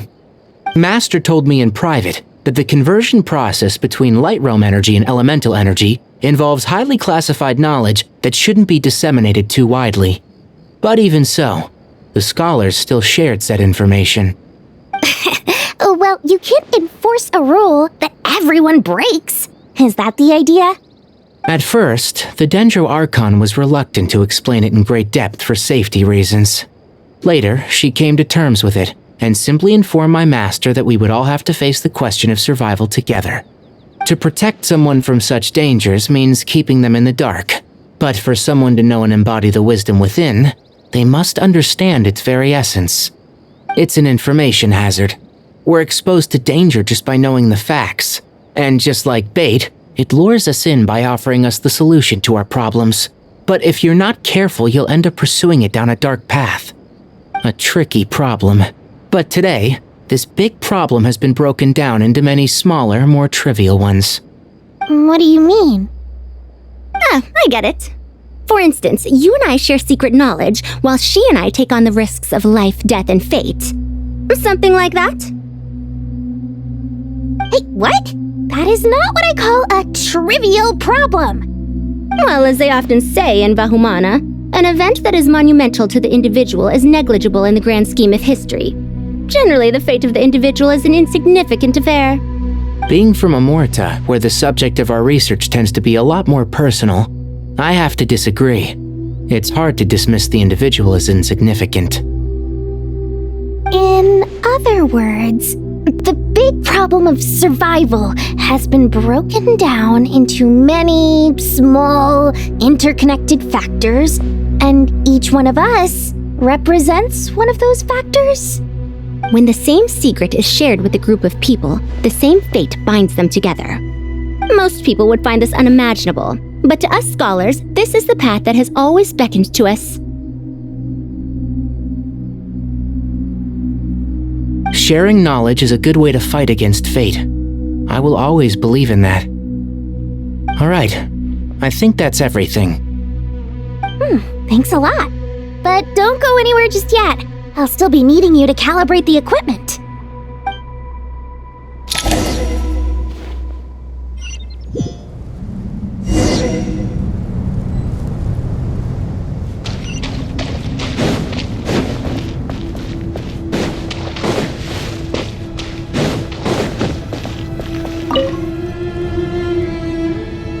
Okay, the materials are ready. We can proceed with the next phase. Al-Haytham, how are you getting along? Most of the information in Aru is written in ancient desert scripts.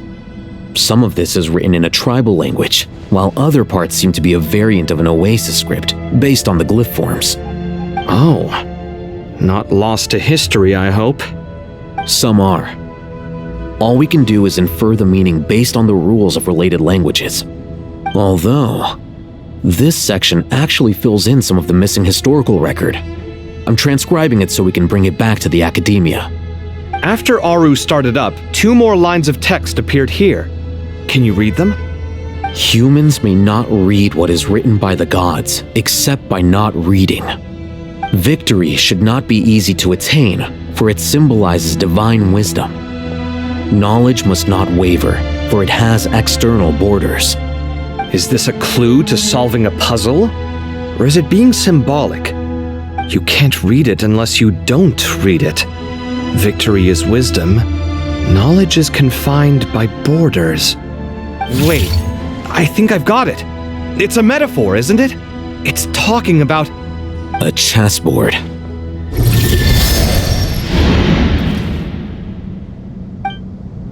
You were right. The youth of today are skilled at solving riddles. Have the secrets buried in the desert not been unearthed over the years all the same? Since Aru is a place reachable through wisdom, this day was bound to come sooner or later. Oh, I've always been against overly cryptic sentences. Don't you get tired of reading and writing all that? Ah, it's you 3. Just in time. We've been delving deep into Aru, and now this board has appeared. I've heard this was how you'd while away your free hours. You must be quite the experts by now in that case. It is true. King Deshret's chess games are some of the most well-loved of all his wonderful creations. If you have ever been to Safhe Shatranj, you may well be familiar with the chess pieces you see here. Is this chessboard supposed to be another visualization of the interior of Aru, then? Naturally. Visitors, everything is ready. Only by completing the challenge on the board in accordance with the rules will you be permitted to overwrite Aru. 1 second. It's not dangerous, is it? Dangerous? Why, yes, of course. I should be the one to go, then. Wait for me here. Sounds like the self-confidence of our present company has rubbed off on you. Don't be ridiculous. I'm your upperclassman, and that means I have to look out for you. I appreciate the sentiment, but a game of chess typically requires 2 players. Besides, I'm sure they won't let things get out of hand. Keeping things relatively safe is in your best interest too, isn't it? Fair enough. I mean, you guys are controlling the difficulty, so please don't go too hard on us, alright? Ah, but Bennu said he wanted to put some respect into these whippersnappers. All right. Thank you. Obviously, we'll still try to be careful. This doesn't seem like ordinary chess. Is the goal to defeat the opponent? No, you must enter the board and pass the trials we have placed there. Ready? Let's do it.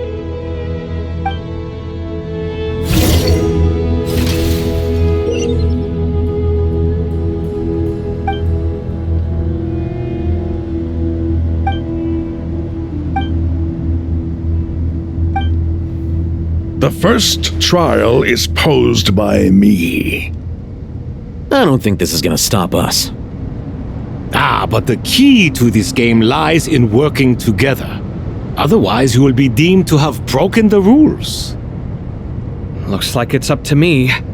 Marak, can you open it? King Deshret's favorite primal construct, living on in suitcase form of all things. Amusing. Ho! Excellent work.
Now is the time for my trial.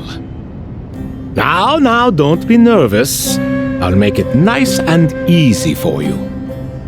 Really? Thanks in advance. We appreciate it.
Ibis King, don't you think this all rather inappropriate? You may as well be handing them victory on a silver platter. Do not expect me to follow your lead. Ha! Suit yourself.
Ibis King, don't you think this all rather inappropriate?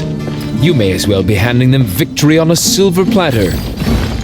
Do not expect me to follow your lead. Ha! Suit yourself.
Ibis King, don't you think this all rather inappropriate?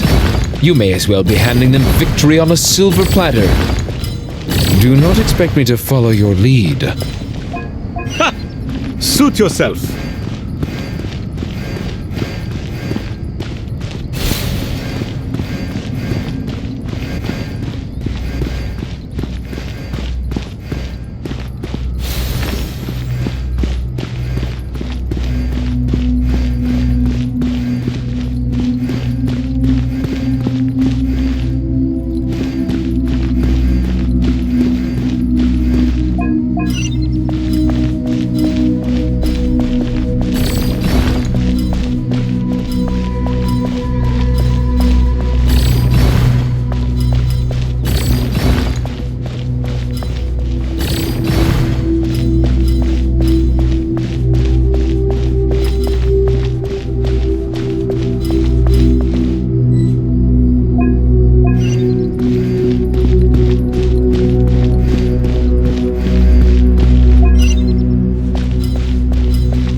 Strange time to catch up on sleep.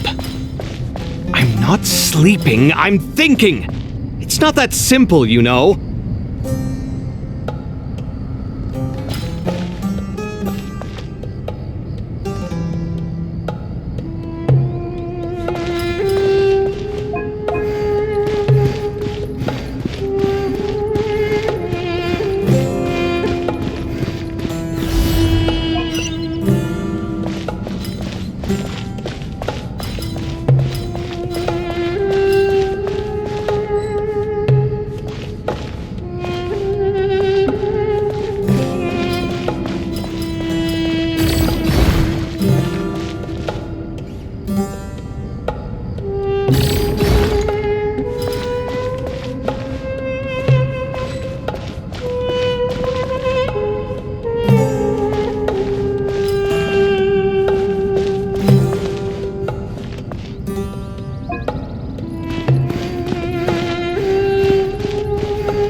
Ibis King, don't you think this all rather inappropriate?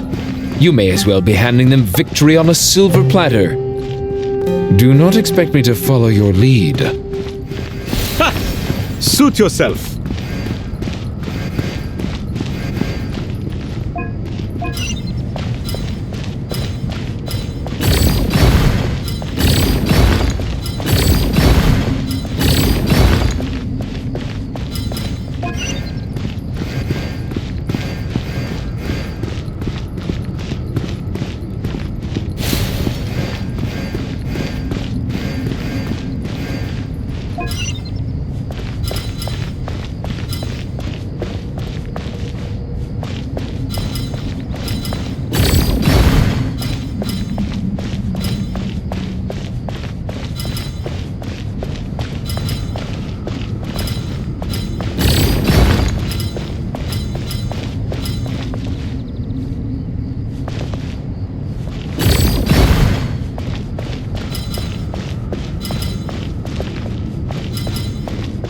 Strange time to catch up on sleep.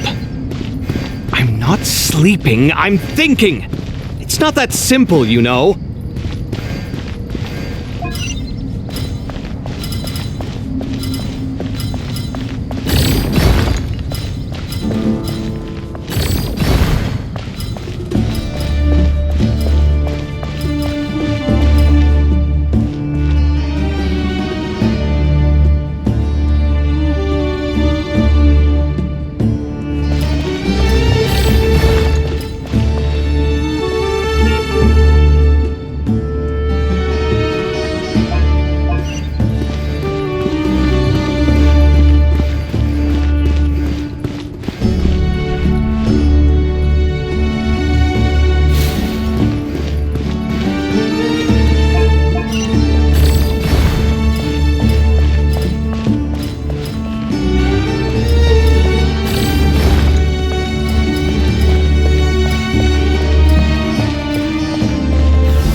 Done. Finally, it's over. But seriously, that was incredible! Standing on the chessboard felt completely different from standing on solid ground. And also... Oh, sorry. I'll save my thoughts for later. Thanks to the three of you for helping us out with this. Is it just me, or were you giving us quite a lot of guidance along the way? We made but a humble contribution. You lived up to our expectations. Bravo! Our aid was not given for naught. In addition to the existing functions, I'd like to ask you for another favor. Since Aru's interference shield can cover the entirety of the mausoleum, it should be possible to extend its range even further.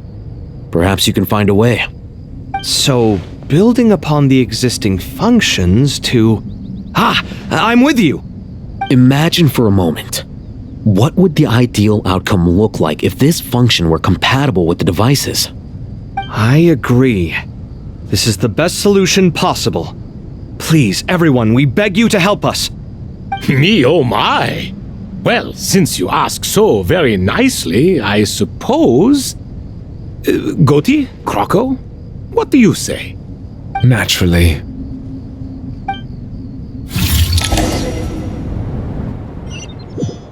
Time to go! Let's go find Nahida!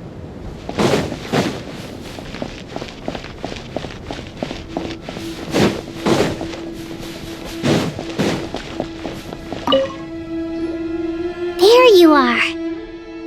Miss Nicole truly is an angel. She shows great wisdom in guiding others, and she has already sent word to Natlan on our behalf. She said that while the other members of the Hexen Circle are busy with important work, she is quite free, and she is more than willing to accompany the people of Sumeru for the entire journey. Oh, there's Nicole, all right. Always super patient and loves to help everyone out. She's the best. She is. So kind and enthusiastic. Well, time for us to get going. Let's head out.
This should be one of the closest places to Natlan in all of Sumeru. There's the barrier Nicole and Nefer mentioned. It completely cuts this nation off from the others. But why? Why separate you from the rest of the world now specifically? And if I'm not mistaken, Irminsul was polluted once before, wasn't it?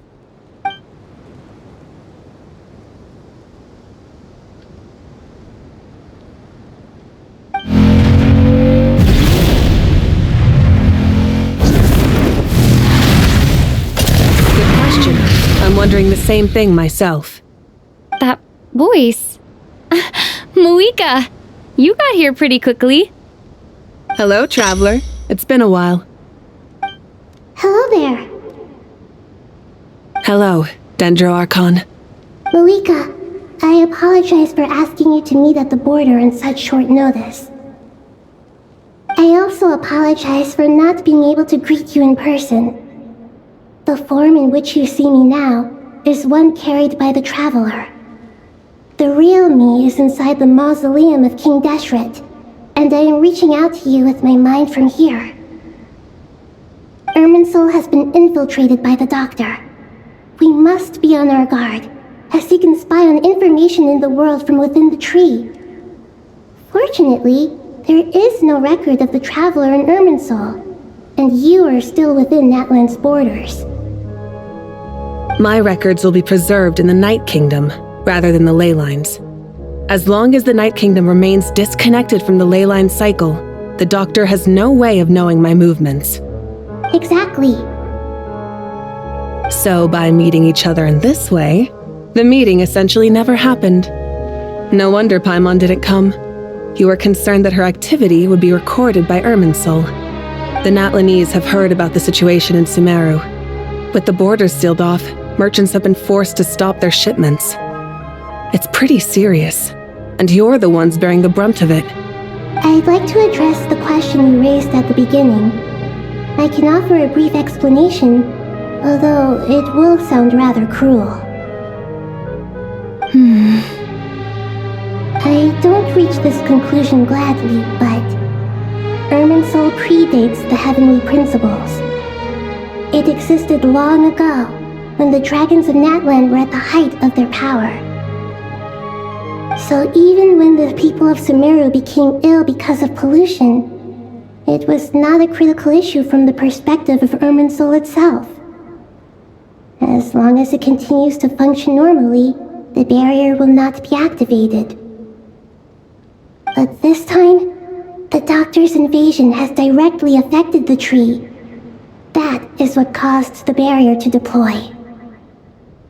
The Heavenly Principles established a rule that when Irminsul is plunged into grave danger, a portion of power will be reserved to isolate Sumeru. That way, even if Sumeru is destroyed, the outside world at least has some time to catch its breath. We'd certainly need it. The Heavenly Principles created almost everything that exists in Teyvat today.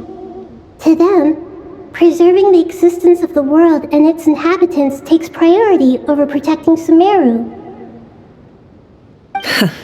Meaning, protecting Sumeru now falls to you. Yes. My own power may be limited, especially compared to yours.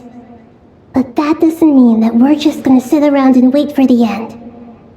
If necessary, I will utilize any and every means at my disposal. Nicole of the Hexen Circle didn't say exactly what this meeting was about, but after hearing everything you've said so far, I think I can guess where this is going. That's right. Nahida and I discussed it at length.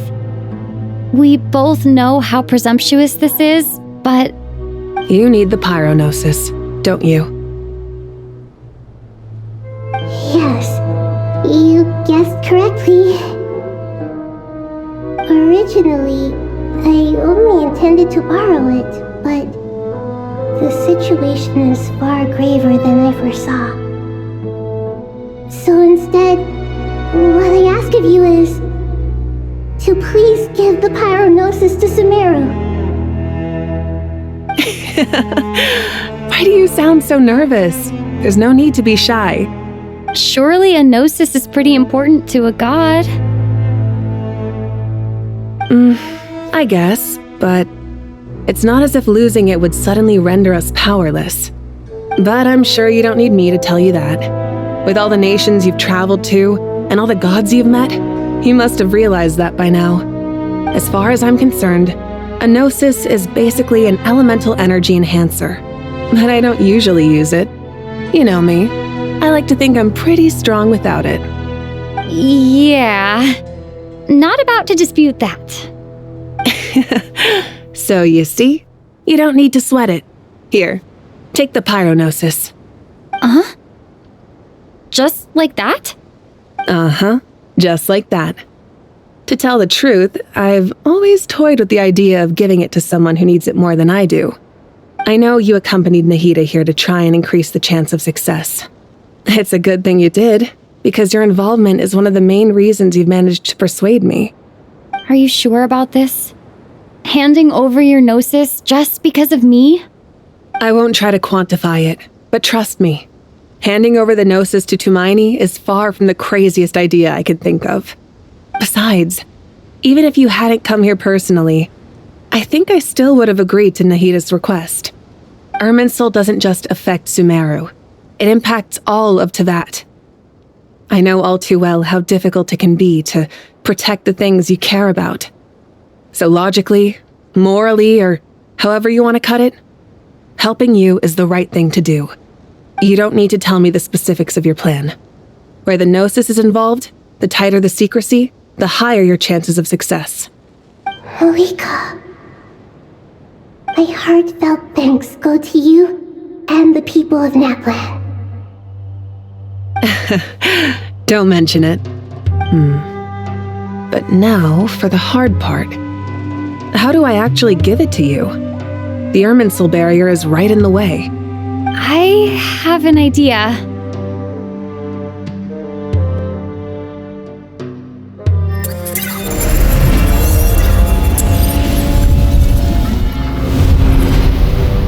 Just as I thought. Incredible. What did you do? Just made a lucky guess. This seems to happen quite a lot. Things that apply to everyone else don't seem to apply to me. I figured the same might be true here. Irminsul usually produces effects based on the records it holds.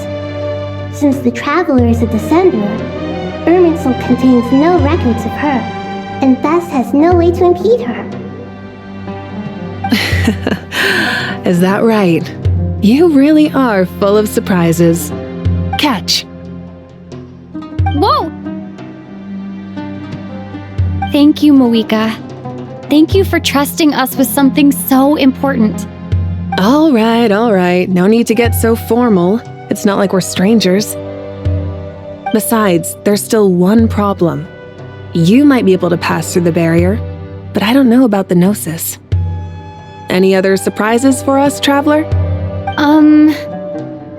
Let me try something. I have the Pyrognosis in my hand. It feels strangely ordinary, not particularly heavy.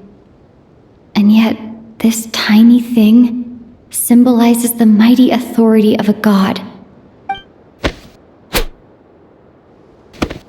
I need to think hard about my memories of Pyro. My memories of journeying through Natlan. All those important experiences I've had. The Gnosis disappeared. Traveler, are you alright? I'm fine. The Pyrognosis disappeared into my body, just like phlogiston. Maybe it resonates with you because you've mastered the power of phlogiston. You might not be recorded in the ley lines, but you're still our Tumaini. Whew.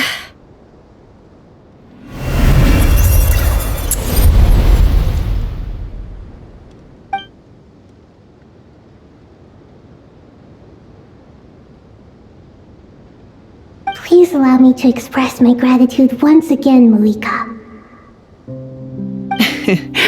Pleasure. Well, I've given you all the help I can. The rest is up to you. Good luck. We won't let you down. Yeah, we aren't about to lose.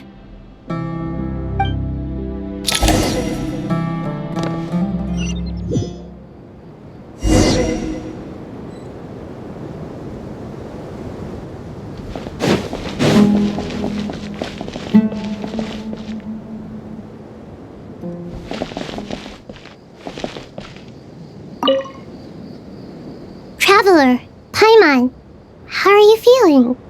Paimon's a teensy bit nervous, but only a teeny tiny bit.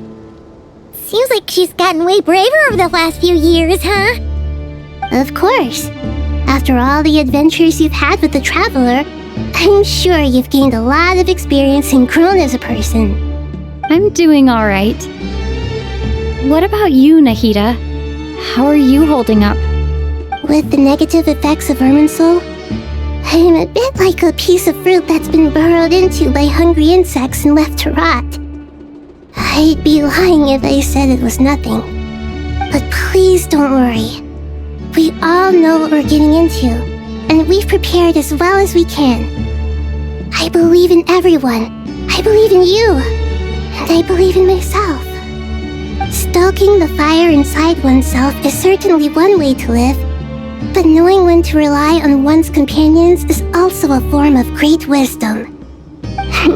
I've been quietly learning little things from everyone, like plucking tufts of fur from a sumpter beast. Me too. With the constant traveling, I'm always learning and growing. That's the journey of life. I think there's someone else here who would share that sentiment. Don't worry about what I think. I was just passing by and happened to overhear your conversation. What are you talking about, hat guy? This is the top floor. No one passes by the top floor. Says who? You can fly just like I can. I would have thought it makes sense to you of all people. I don't know why, but I feel a little more relaxed now. It shows that you feel comfortable laying down your burdens in our presence. It means that Sumeru is a place you can trust, where you know we have your back. And we feel exactly the same way around you. That's what it means to be friends.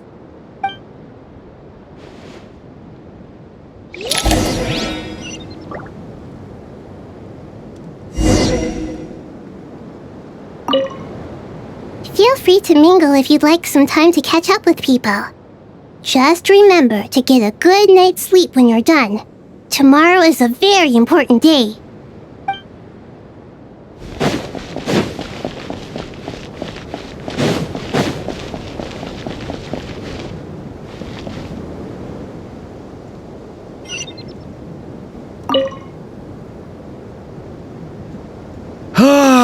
It's finally done. Ugh, but I have a nagging feeling that there's something I've forgotten. Oh, there you are. Everything wrapped up on your end?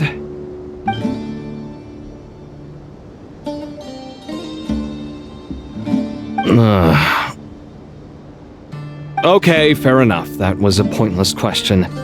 We were working in tandem, after all. You must really be exhausted. Well, it's been a busy day for both of us. When work ends, you clock out. No looking back. Yeah, we're definitely due a break. Probably a little late to start drinking now, though. I'll stick with water. Here, this one's for you. Thanks. You want a bite to eat? I can grab us something. Or wait, I think there's a stove nearby. Let me take a look.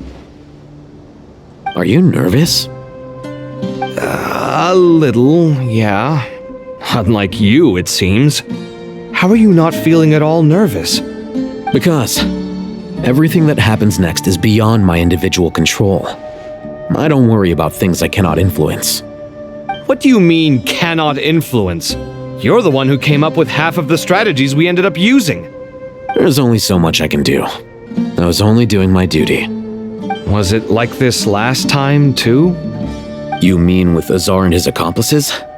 Yes and no. The situation back then was easier to control, but we weren't as prepared as we are this time. So the enemy is stronger, but so are we. I still vividly remember the way you interrogated me in the library after the fact. Where were you when Sumeru needed you most? If your memory is so vivid, you might also recall that it was you who came looking for an argument. You're often the one who initiates these things, you know. I came for a conversation! I didn't know it was gonna turn into an argument! Anyway, at least I showed up this time. So, what do you think? What do I think? I think we're certainly better off for it. It's good having me around to help out, huh? Absolutely. As a citizen of Sumeru, you displayed a remarkable sense of responsibility in the face of disaster. Certainly feels that way. I just shudder to think how the world would have ended up if we hadn't gotten control of the situation. So, do you think this is what impending disaster looks like? The sky is so clear, and there isn't a whiff of decay or destruction in the air. It's hard to imagine that the fall of humanity could happen on an ordinary day like this. Awful things happen all the time. Sometimes people can stop them, and sometimes they can't. What you and I have done is increase our chances of stopping this one. Lofty ideals may provide no defense at all against nihilism, but perhaps little decisions can. Oh, nothing. It's nothing. I hope everything works out tomorrow. It will. As long as we stick to the plan, our chances of success are good. It's really strange. You're my junior, yet you always seem to act more like an upperclassman than I do. I think it's mostly a matter of temperament. Ugh. Walked right into that one, didn't I?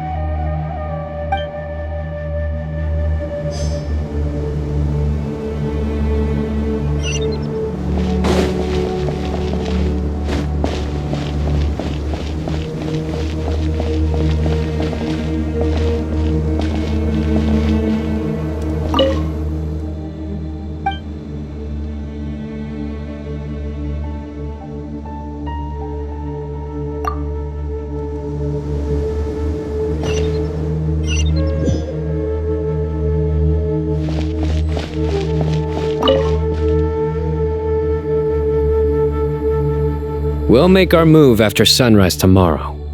Good. Is everything ready? As much as possible. That'll be enough. Don't let the pressure get to you. We'll take things one step at a time. That's how we've always done it. Master Tainari! Mr. Sino! So this is where you were. I brought some juice and some water. Would you like some? I know how easily you get dehydrated in the desert, so you should definitely have some water. In which case, I'll have the juice. I gotta ask, though. Who's on juice-making duty at a time like this? Madame Farazan said she was feeling a little nervous, so I told her about the automatic juicer my friend invented. She took it right off me and started making carton after carton of juice. A juicer? Did Sucrose send that to you? Yeah, I hadn't had the chance to try it out before this incident occurred, but I couldn't bear to leave it behind in Gandharvaville. The juice is very sweet. I think so too. Kale, how are you feeling? Physically, I'm okay, but it just still feels strange to me. Why would a great power like this come to someone like me? I know the feeling well. That same question ran through my mind every day as a kid. At least now, you have someone who can relate to you. All the more reason that you should apply for Spontamod. Tainari fiercely opposes the idea, though. Those two things are completely unrelated. What are we all chatting about, Would anyone like any juice? Oh, you have some already. I had some earlier, ma'am. Maybe give the extra to someone else? Very well, very well. I shall be off then. There's this enormous power, and then there's little old you. You feel like there's no connection between the two. And that sense of dissonance is difficult to get used to. Yeah. But after all this time, I can't believe this stuff still gets to me sometimes.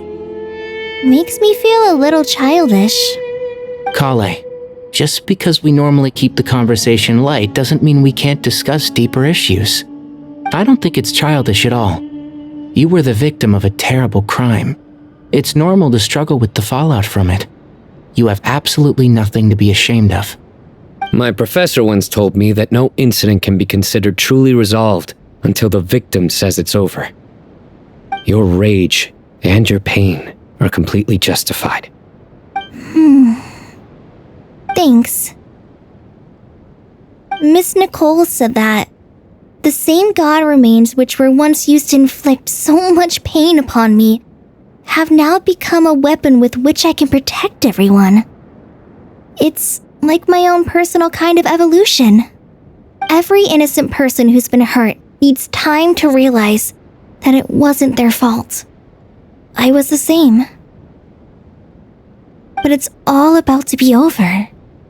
Tomorrow, it ends for good. I don't know if you've noticed, but you rarely stumble over your words anymore, and your outlook has become much more positive.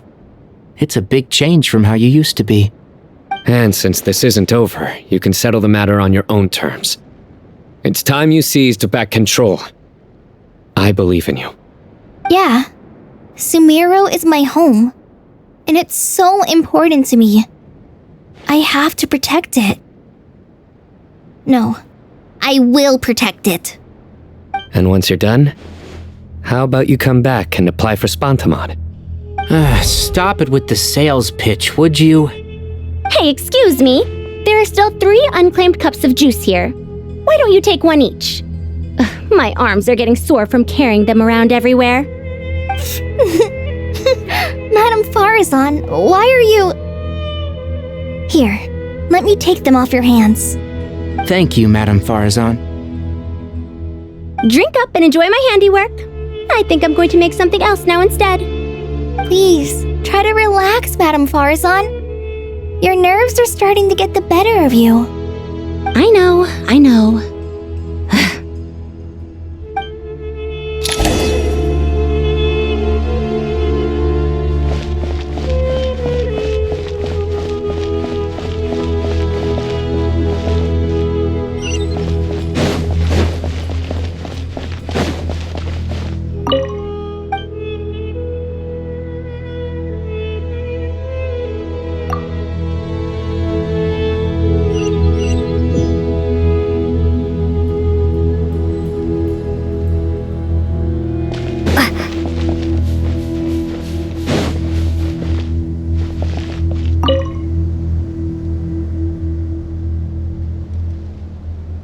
something on your mind, Miss Nefer?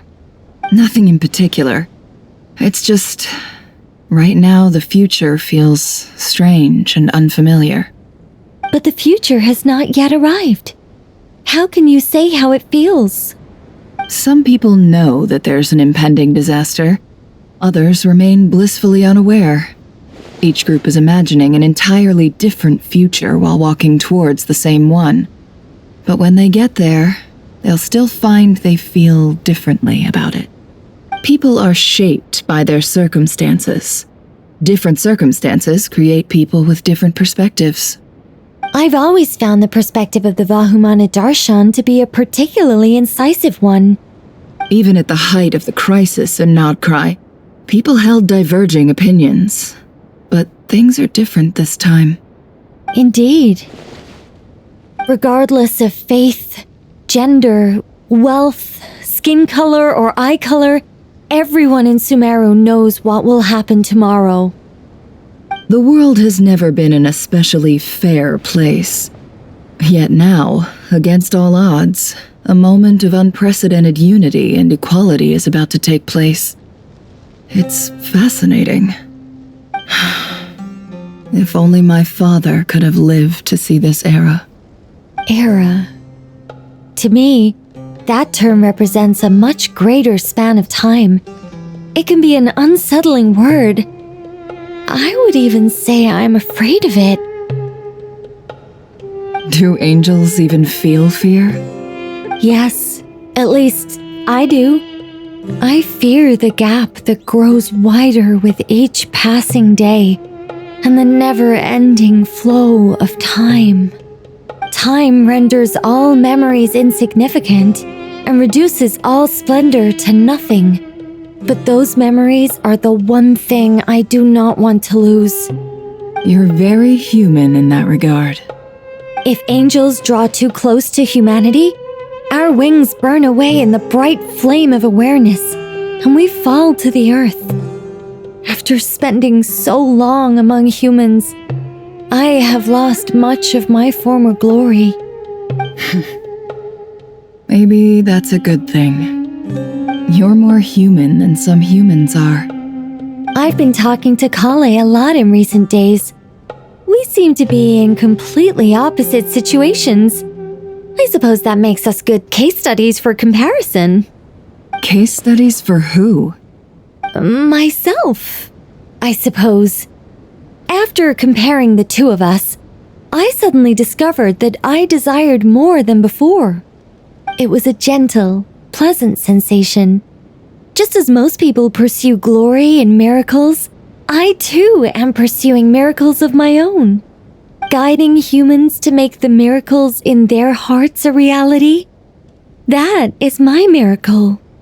It doesn't sound so bad, does it?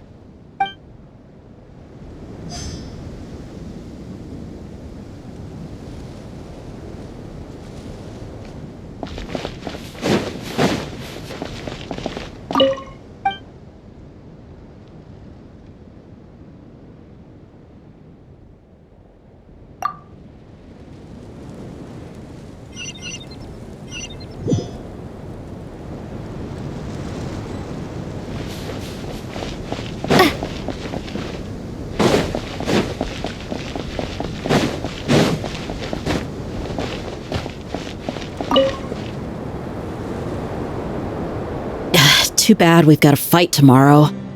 I could really do with a stiff drink. Let us pray instead. Prayer. How nostalgic. Lord Sangama Bay. Came to get some fresh air too, did ya? That's right. Actually, I was hoping I might run into you, Dia. I wanted to let you know that I've stocked up on that perfume you said you were so fond of. No, really? I'll take 2. Any chance of a friends and family discount? I knew you'd ask that. And I'm afraid to say that. Surprise! It's free of charge. That's very generous of you, Lord Sangama Bay. Does this mean you've made a fortune in Nodcry? Nope. Turns out it's not that easy to turn a profit there. I even ran some assorted losses. But Anyway, that has nothing to do with why I wanted to give you and Dia a small gift. Remember that merchant caravan you two rescued in the desert last month? That was transporting my goods! No way! I had no idea that was your shipment. Explains the, eclectic mix of goods, though. Lord Sangama Bay's investment in the desert and generous stockpiling of goods has helped many people over the years.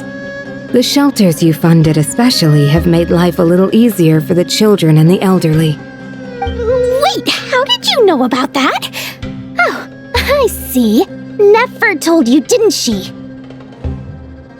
That pesky lady.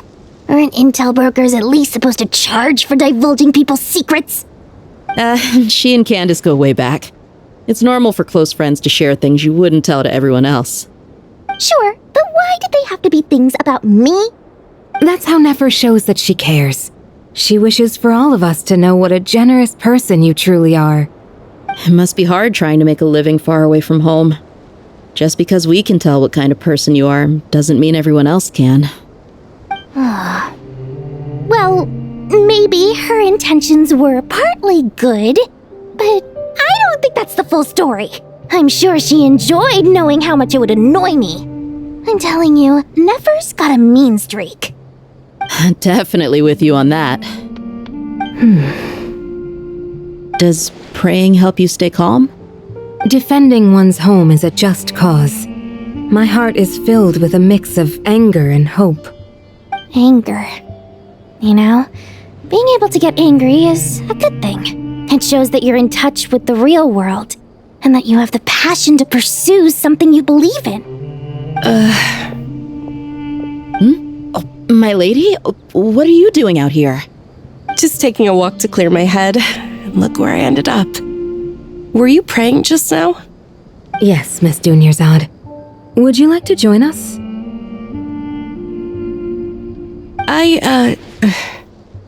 Come on, it's fine. She won't mind who you pray to. Oh, then sure. I remember you, Miss Dunyarzad. You visited my shop before. If I recall correctly, the god you worship is the Dendro Archon, correct? That's right. She is such a gentle and kind god. But to me, she is more than just a god I worship. I see her more as a friend. And so do many others. She's not some almighty god who reigns on high, but a genuine friend. Agreed. She's a wise teacher and a good friend. I spoke with several people during the evacuation. Everyone's aware that tomorrow's battle is one that ordinary people can join too. A battle to fight for our friends and our homeland. Oh, it makes me glad. I can finally do something for those who protected me. You've grown so much since we first met. Oh, a compliment? Ooh, more please. Thank you. My lady, you've always been a remarkably strong and ambitious person. It's indisputable. And that's not just a compliment. It's a statement of fact. What are you praying for? Our beliefs may not be entirely the same, but we both wish for the same thing. I pray that everyone will rise to the challenges ahead and return safe and sound. I pray for the safe return of all my companions.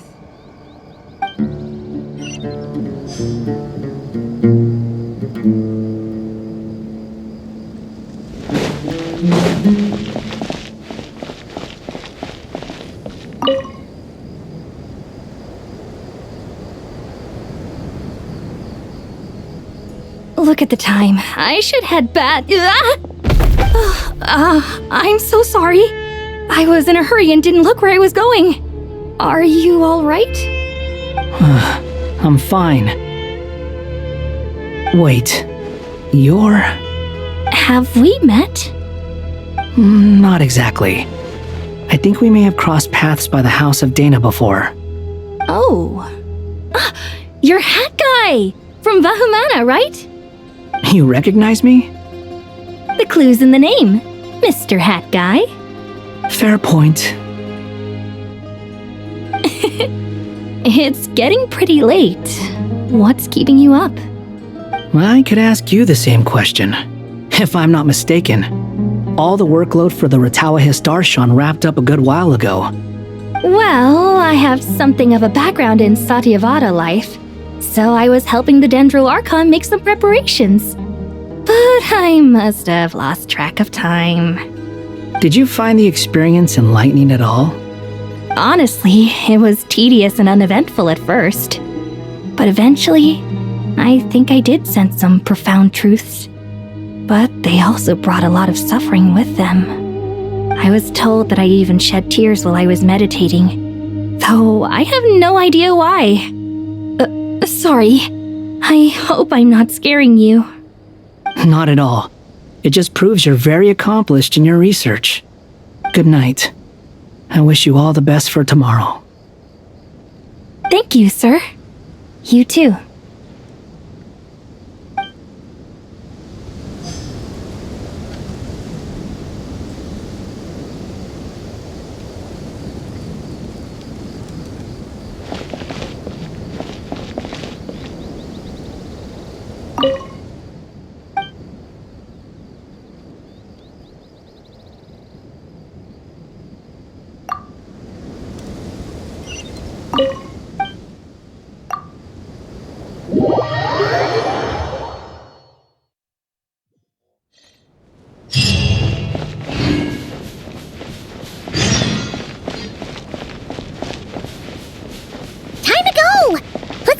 At the mausoleum of King Deshret!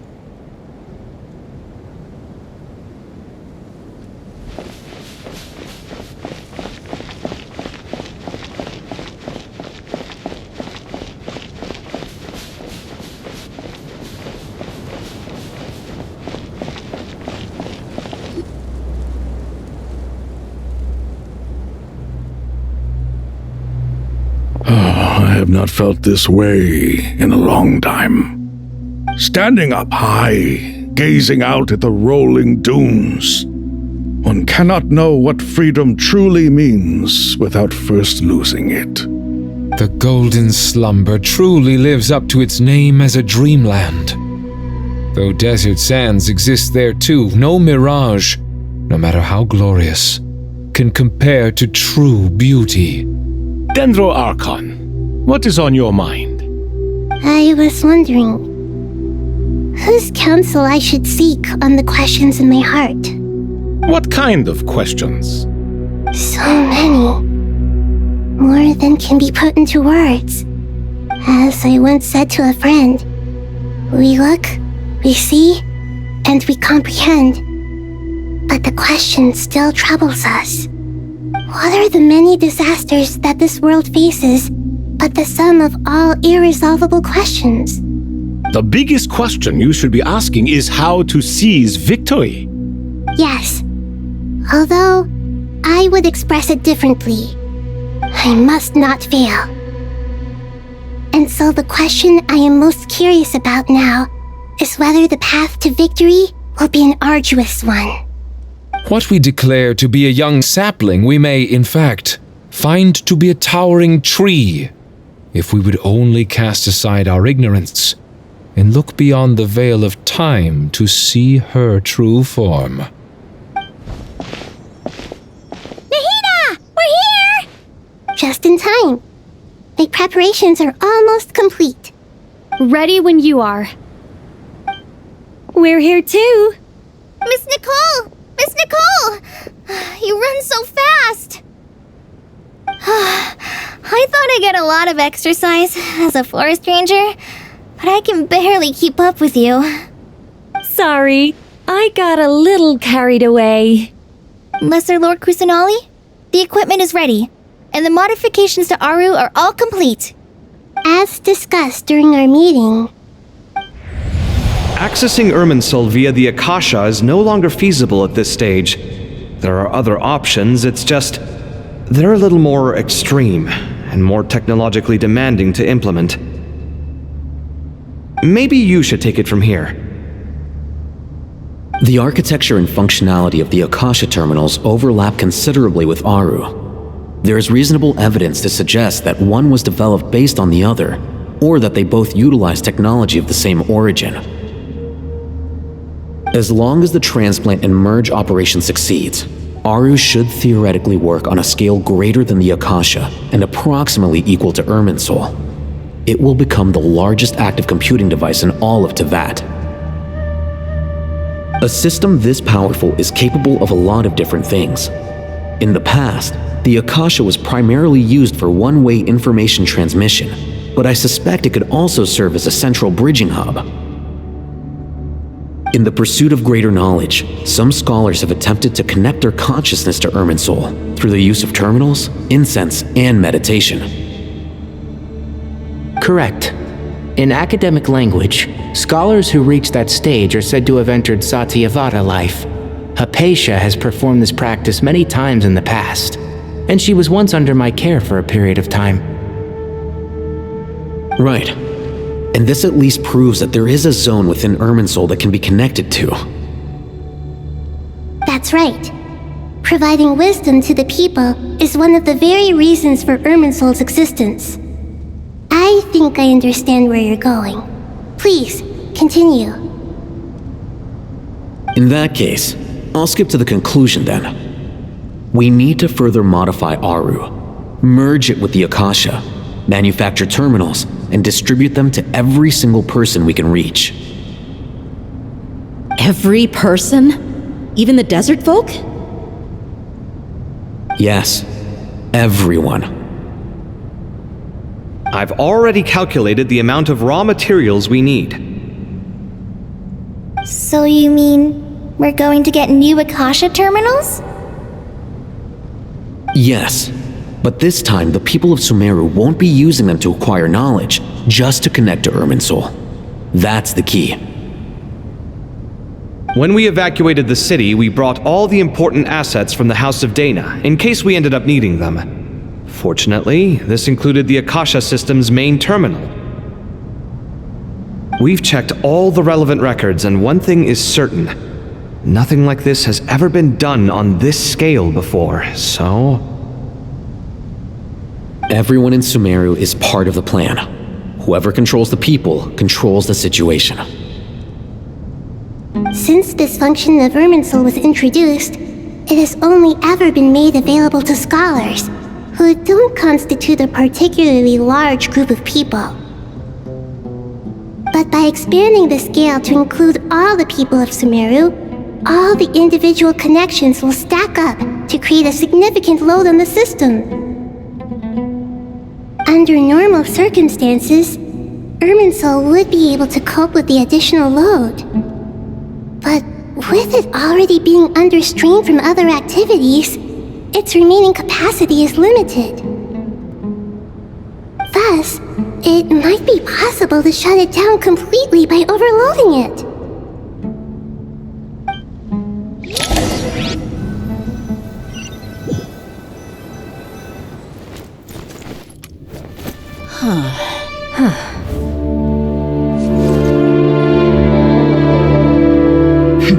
Counting down. 3, 2, 1. Are you ready? Ready.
that nurtured learning must not become tools for destroying the world.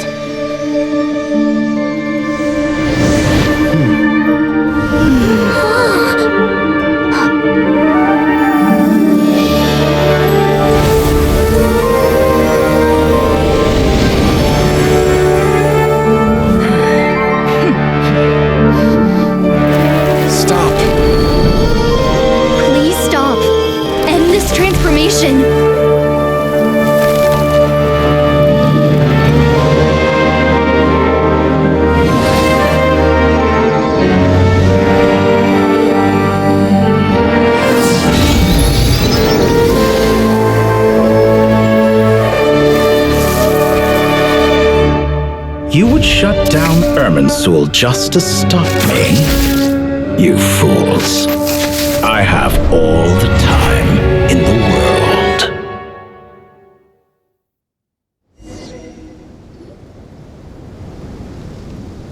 Success! The evil Irminsul tree has stopped growing! Great!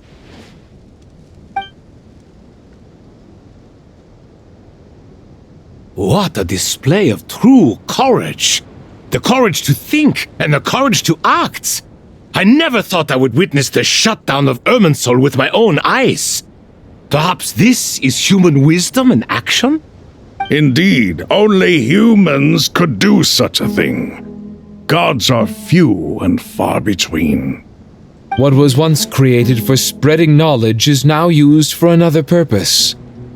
A rather ingenious plan. I am grateful to you three for your help. Only thanks to you were we able to extend Aru's interference capabilities to cover all terminals. Now, nobody who wears a terminal will have their activity accurately tracked by Irminsul. No matter how many eyes Dottore possesses, he will not be able to see us clearly.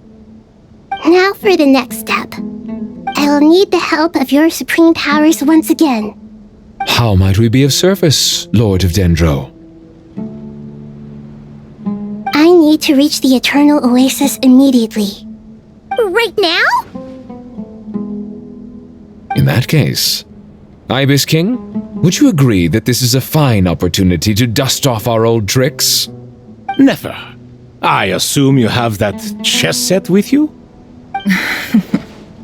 You mean the one you gave to me as a gift? Asking for it back, are you? How could I? You misjudge me. I just wanted to show you another way you can use it. Connect to Safhe Shatranj.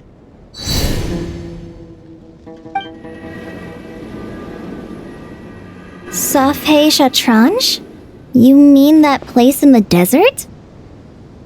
Thoth's chess set gains its power from the chessboard laid out in the desert by King Deshret and ourselves. All ceremonies conducted using the chess set must be activated via Safhe Shatranj. In other words, the chess set is an extension of the chessboard. In the past, moving a chess piece was a sacred and momentous act. Transfer initiated. Entering live combat mode.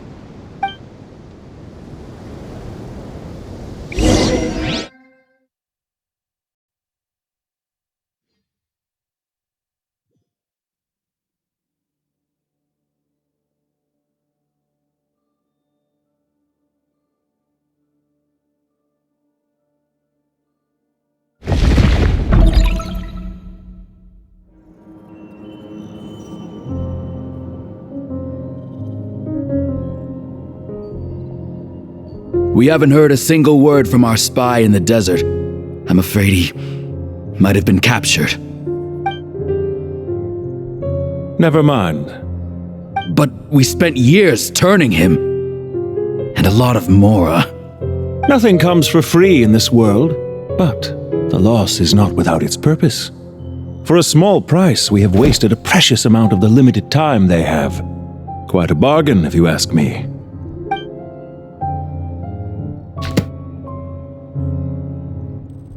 Understood. Weighing profit against loss is a necessary part of life. But to tell the truth, I have been operating at a loss since this all began. Since many centuries ago, in fact. For instance, why would a banker act as the executor of a will? If you hadn't deposited your personal belongings at Northland Bank, I would have no reason to be here right now.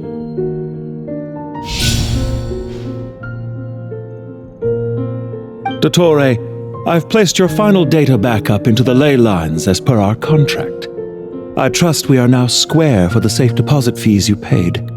Is it not a little petty to split hairs like this, given our amicable relationship? I consider sound bookkeeping a matter of principle. Do not forget that you only live to see this day thanks to me. In fact, every day of your life since you met me, you've been living on borrowed time. Why, that's hardly a fair assessment. I will concede that my survival was perhaps at your whim, but I became a harbinger on my own merits. Managing money is not like other professions. Mine is not a role I could have acquired based on your recommendation alone, and certainly not one I could have lasted so long in without genuine ability. The information stored in the ley lines is quite comprehensive. Rest assured, I have not forgotten how strong your pride is. Well, I presume you have no sense of fragmentation while talking with me. How could anything possibly go wrong with such strict measures in place? The remainder of your soul was split in two, with one half sent to Nodcry and the other stored in the most secure vault of the Northland Bank. Though I must say your disdain for the other segments is quite amusing. Zandik is you, and you are Zandik. Zandik created the segments, yet you, a segment yourself, reject him.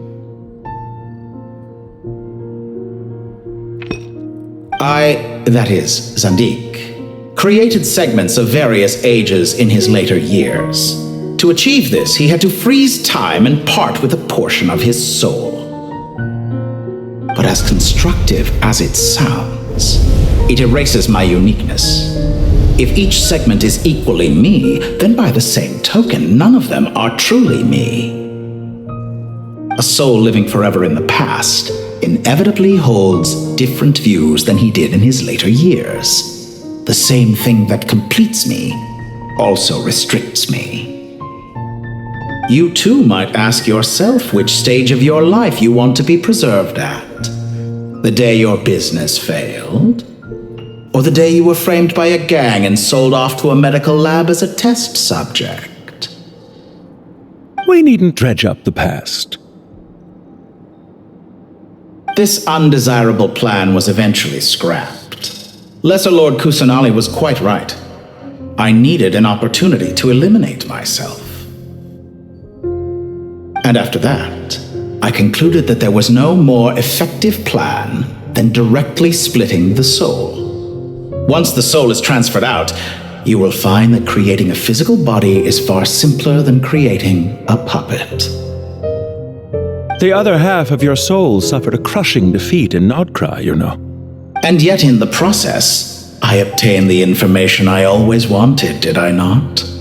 Because now we finally know where the best testing ground truly lies. I once thought your ultimate goal was to ascend to godhood, but as it turns out, that was merely one of your experiments.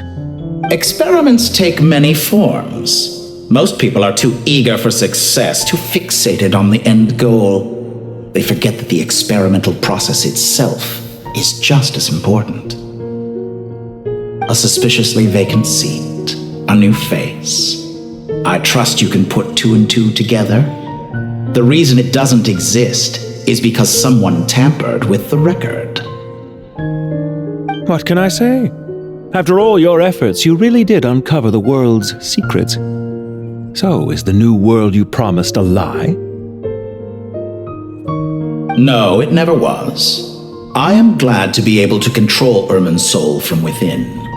Now I shall attempt to create a new world inside the existing one. Almost everyone faces the prospect of death, but not a single person has ever been able to experiment unrestrained in the afterlife through sheer force of will. I am the only one to have overcome this enormous challenge. Would I not be letting the world down if I didn't make the most of the opportunity to experiment? Clearly, the dividing of your soul did not affect the magnitude of your ego. Out of all the versions of you that have ever existed, this you is the most insane and the most radical. Is that why you chose to work with me? Which was it then? My insanity? Or my radicalism? Could I call myself a venture capitalist without a suitably ambitious plan to invest in? Yours happened to fit the bill quite perfectly. Well then, I must say, while I am surprised enough that you showed up at all, what surprises me more is that you chose to present yourself as my former subordinate and not as the banker Pantalone. Why make things harder than they need to be? Exposing my true identity in a situation like this would only serve to destroy diplomatic relations between Snezhnaya and Sumeru. I daren't imagine the consequences. Showing up in the name of the original antagonist gives you the recognition you rightly deserve, while also being sensitive to Snezhnaya's predicament. It was an easy win. As for why I'm here, if you're suggesting that your credit is in the negative, I won't argue with that. Many people say that about you. I'd argue that a significant factor in your willingness to cooperate is the fact that you have but a few years of life left after my death. Living and dying together has a way of binding two parties together rather closely. Is it not true that a relationship should be judged by both the positive and negative returns it yields? So some of what I said actually made it into your head after all. It's true that I hope you don't die too soon, but don't you find that a strange thing for me to say? After all, you've already had quite a long life, especially for a human being. Let's not pretend that you're any more innocent than I am. Are we not the same in this regard? We both despise the existing laws of this world, and neither of us enjoy being under anyone else's control. Is it really so greedy to want the world to operate by a new set of rules? Of course not, my dear friend. And as I've said before, mutual interest is the foundation for the most reliable of relationships. You can attest to that. I just hope there never comes a day when I have to work too hard to prove that. Read greater, sir. People have been spotted approaching Sumeru City. How strange. Despite your access to Irminsol's data, it appears the soldiers noticed before you did. They must have found a workaround. Well, Dottore, I trust you know what this means. The fact is... They're coming. They'll breach the city gates any moment now. But even so, I would say Irminsol is a wonderfully convenient thing on the whole. If you do manage to create a new world, perhaps you could plant one outside my office, too. I'll consider it. What do you need me to do? Stall them? The experiment will take time. Stall them for as long as possible. Very well, but you're really asking for the moon here. Have you heard this story? There was once a guilty man, kneeling in the center of a church while an angry mob outside waited to bring him to justice. He pleaded with the gods, begging them to grant him one final request, the chance to finish confessing his sins before he was sentenced. Many suns and moons passed, seasons changed, and still his confession continued, as if he intended to speak until the end of time. Are you suggesting I worship you as a god? Or were you hoping that I might confess my sins to you? Certainly not the latter. That would make my life miserable indeed.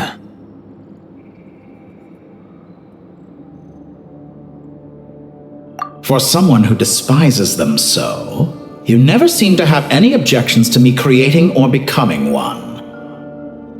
At first, I thought you'd be furious. Concerned I would terminate our partnership, were you? Not at all. You had reasons why our partnership must continue. Don't you find people's attitudes toward gods amusing? A god descends from the heavens and people worship it unreservedly. blindly following whatever rules are given to them. And yet, when they see an ordinary person gain godlike levels of power by virtue of their own hard work, they treat him with nothing but suspicion, even if he is a compatriot. Is that supposed to be a compliment? No, I was just thinking. I pity the man who would call you a compatriot.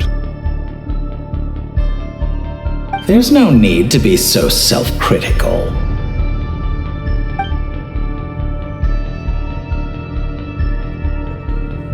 I know it's a little late in the day to be asking this, but how have you been keeping?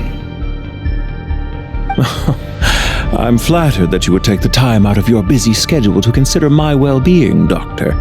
The part of your soul that went to Nodcry caused quite a stir, sending our organization back to the drawing board on numerous fronts. It was quite a headache for everyone involved. Dear me, I must have caused you no end of trouble. You certainly did. I had the rare honor of being summoned before the Tsaritsa with Pulcinella to answer for myself. A terrifying ordeal. Don't worry, I pulled through. At most, it's a public relations nightmare. I made sure of that. Now I'm curious. How did you explain yourself? Oh, it was quite simple. I just pinned the blame on someone who wasn't there to defend himself. I could hardly be expected to defy the demands of someone as insistent as the Second Harbinger, now could I? How you slander me. You know full well that I am perfectly amenable to reason. There's no question that you are partly to blame for the ruin of my reputation over the years.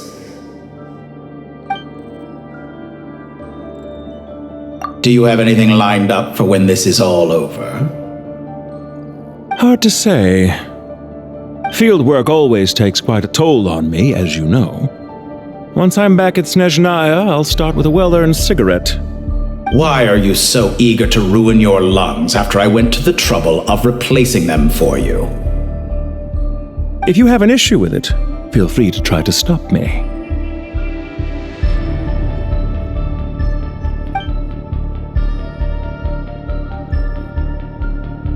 What's on your mind? The limits of humanity. It's a pity. Despite running countless calculations, I find there is simply no way to reduce any further the amount of one's soul required to sustain an individual. It's rare to hear you admit to being unable to achieve something. I beg to differ. For instance, as I've told you before, the original me was prone to motion sickness and couldn't make long train rides. Ah, yes, of course. One of the reasons you often sent yourself out on errands. What are you thinking about now? A new experiment. In the event that my soul was depleted, say we extracted my data from someone else's memories, yours for instance, and then combined it with your intact soul as the base material, what would we create? Such a scenario would be impossible. Oh? As long as your current soul survives, there will be no need to create a new individual. Don't forget, you were the one who approved of the present situation wherein only one Dottore remains. And if you ceased to exist, who would be capable of performing this experiment?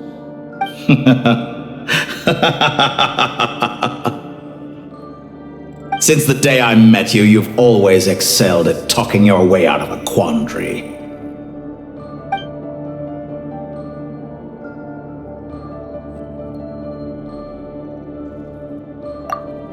Isn't it a little too early to be saying goodbye? Not that I wish to keep you from your business, of course. Very well. Let's leave the conversation there for now.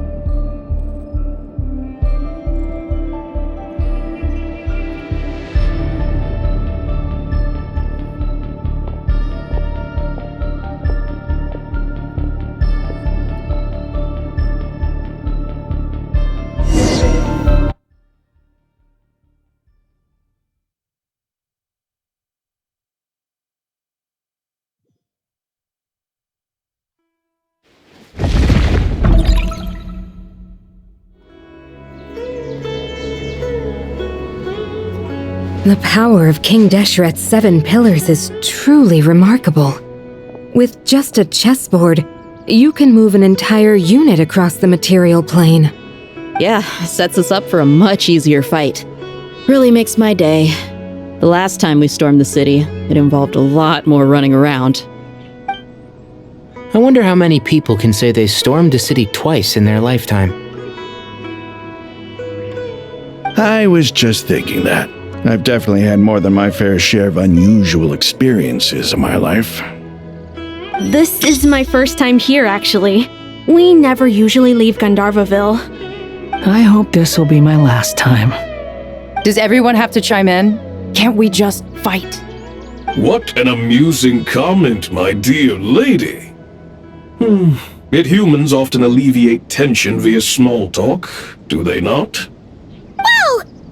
Why is Candace's shield talking? Because the image on her shield is one of me. And I, of course, can appear wherever I wish to.